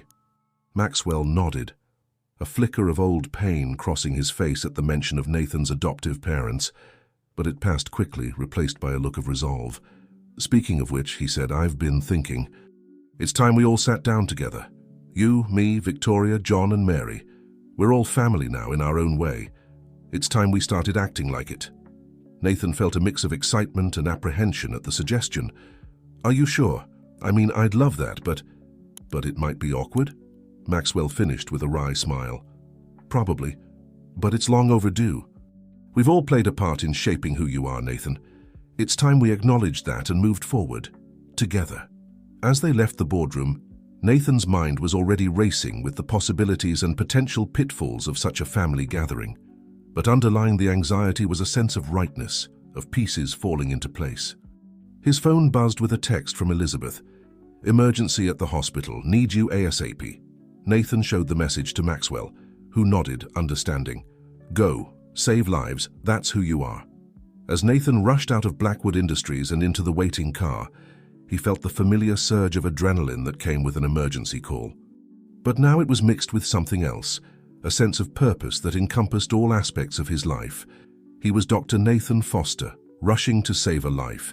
He was Nathan Blackwood, leaving a boardroom where he had outlined plans to save thousands of lives. He was the son of John and Mary Foster, carrying their lessons of compassion and dedication with him. He was the son of Maxwell Blackwood and Sarah Reeves, honoring their legacy through his work. As the car wove through New York traffic, Nathan allowed himself a small smile. The road ahead was sure to be complicated, filled with challenges both personal and professional. But for perhaps the first time in his life, he felt truly, completely himself, all aspects of his identity working in harmony towards a common goal. The hospital came into view, and Nathan steeled himself for whatever emergency awaited. He was ready, not just as a surgeon, but as a whole person, bringing all of his experiences, all of his identities, to bear on the challenge ahead. The car pulled up to the emergency entrance, and Dr. Nathan Foster stepped out, ready to face whatever came next, in the operating room, in the boardroom, and in the complex family dynamics that awaited him. The next chapter of his life was beginning, and he was eager to see where it would lead. The elegant dining room of Maxwell Blackwood's penthouse apartment was filled with an air of nervous anticipation. Nathan stood by the floor-to-ceiling windows, gazing out at the New York skyline, his mind racing with thoughts of the evening ahead. Behind him, he could hear the soft murmur of conversation as Maxwell and Victoria chatted with John and Mary Foster. This dinner, bringing together his biological and adoptive families, was something Nathan had both longed for and dreaded. "Nathan," Mary's gentle voice broke through his reverie. "Are you all right, sweetheart?" He turned to face his adoptive mother, seeing the concern in her eyes. "I'm fine, Mom," he said, managing a small smile. "Just a little overwhelmed, I guess." Mary reached out, squeezing his hand. "I know this isn't easy, but we're all here because we love you. Remember that." Nathan nodded, drawing strength from her unwavering support. He looked around the room, taking in the scene before him. Maxwell and John were engaged in what appeared to be a friendly debate about recent medical advancements, while Victoria was showing Mary photos on her phone, both women laughing at something on the screen. The sight of his two families, so different yet coming together for his sake, filled Nathan with a complex mix of emotions.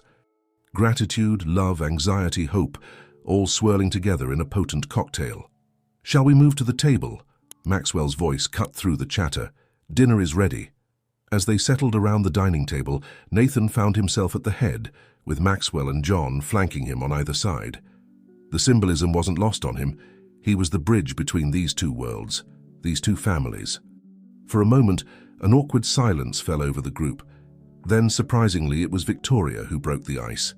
"So, John, Mary," she said, her tone warm and genuine, "Nathan's told us so much about you. I'd love to hear more about what he was like as a child. I bet he was quite the handful with that brilliant mind of his." Mary's face lit up, and she launched into a story about young Nathan's first science fair project, an overly ambitious attempt to create a miniature ecosystem that had ended with a flooded basement and a very impressed biology teacher. As laughter filled the room, Nathan felt the tension begin to dissipate. The conversation flowed more freely after that, with John and Mary sharing stories of Nathan's childhood, while Maxwell and Victoria offered insights into the Blackwood family history. Midway through the meal, Maxwell cleared his throat, drawing everyone's attention. I'd like to say something," he began, his voice uncharacteristically hesitant. "John, Mary, I owe you a debt I can never repay. You took in my son, our son." He glanced at a framed photo of Sarah on a nearby shelf, "and gave him everything Sarah and I couldn't. You loved him, supported him, helped him become the incredible man he is today. Thank you doesn't begin to cover it, but thank you." John nodded solemnly, reaching out to clasp Maxwell's hand. "Nathan has been the greatest gift of our lives," he said. "We're just grateful to have been part of his journey." Mary, tears glistening in her eyes, added, "And we're grateful that he's found you again, that he's had the chance to know his biological family, to understand where he came from." Nathan felt a lump forming in his throat as he watched this exchange. The two sets of parents who had shaped his life, acknowledging each other's role, coming together in their shared love for him. "I think," Victoria said softly, raising her glass, "that we should toast to family, in all its complex, beautiful forms, and to Nathan, who has brought us all together." As glasses clinked and smiles were exchanged, Nathan felt a sense of peace wash over him. This was his family, not divided into biological and adoptive, but united in their love and support. The rest of the evening passed in a warm glow of shared stories, laughter, and deepening connections. As the night wore on, Nathan found moments to connect individually with each member of his extended family. He and John discussed the latest advancements in neurosurgery, their shared passion for medicine bridging any lingering awkwardness.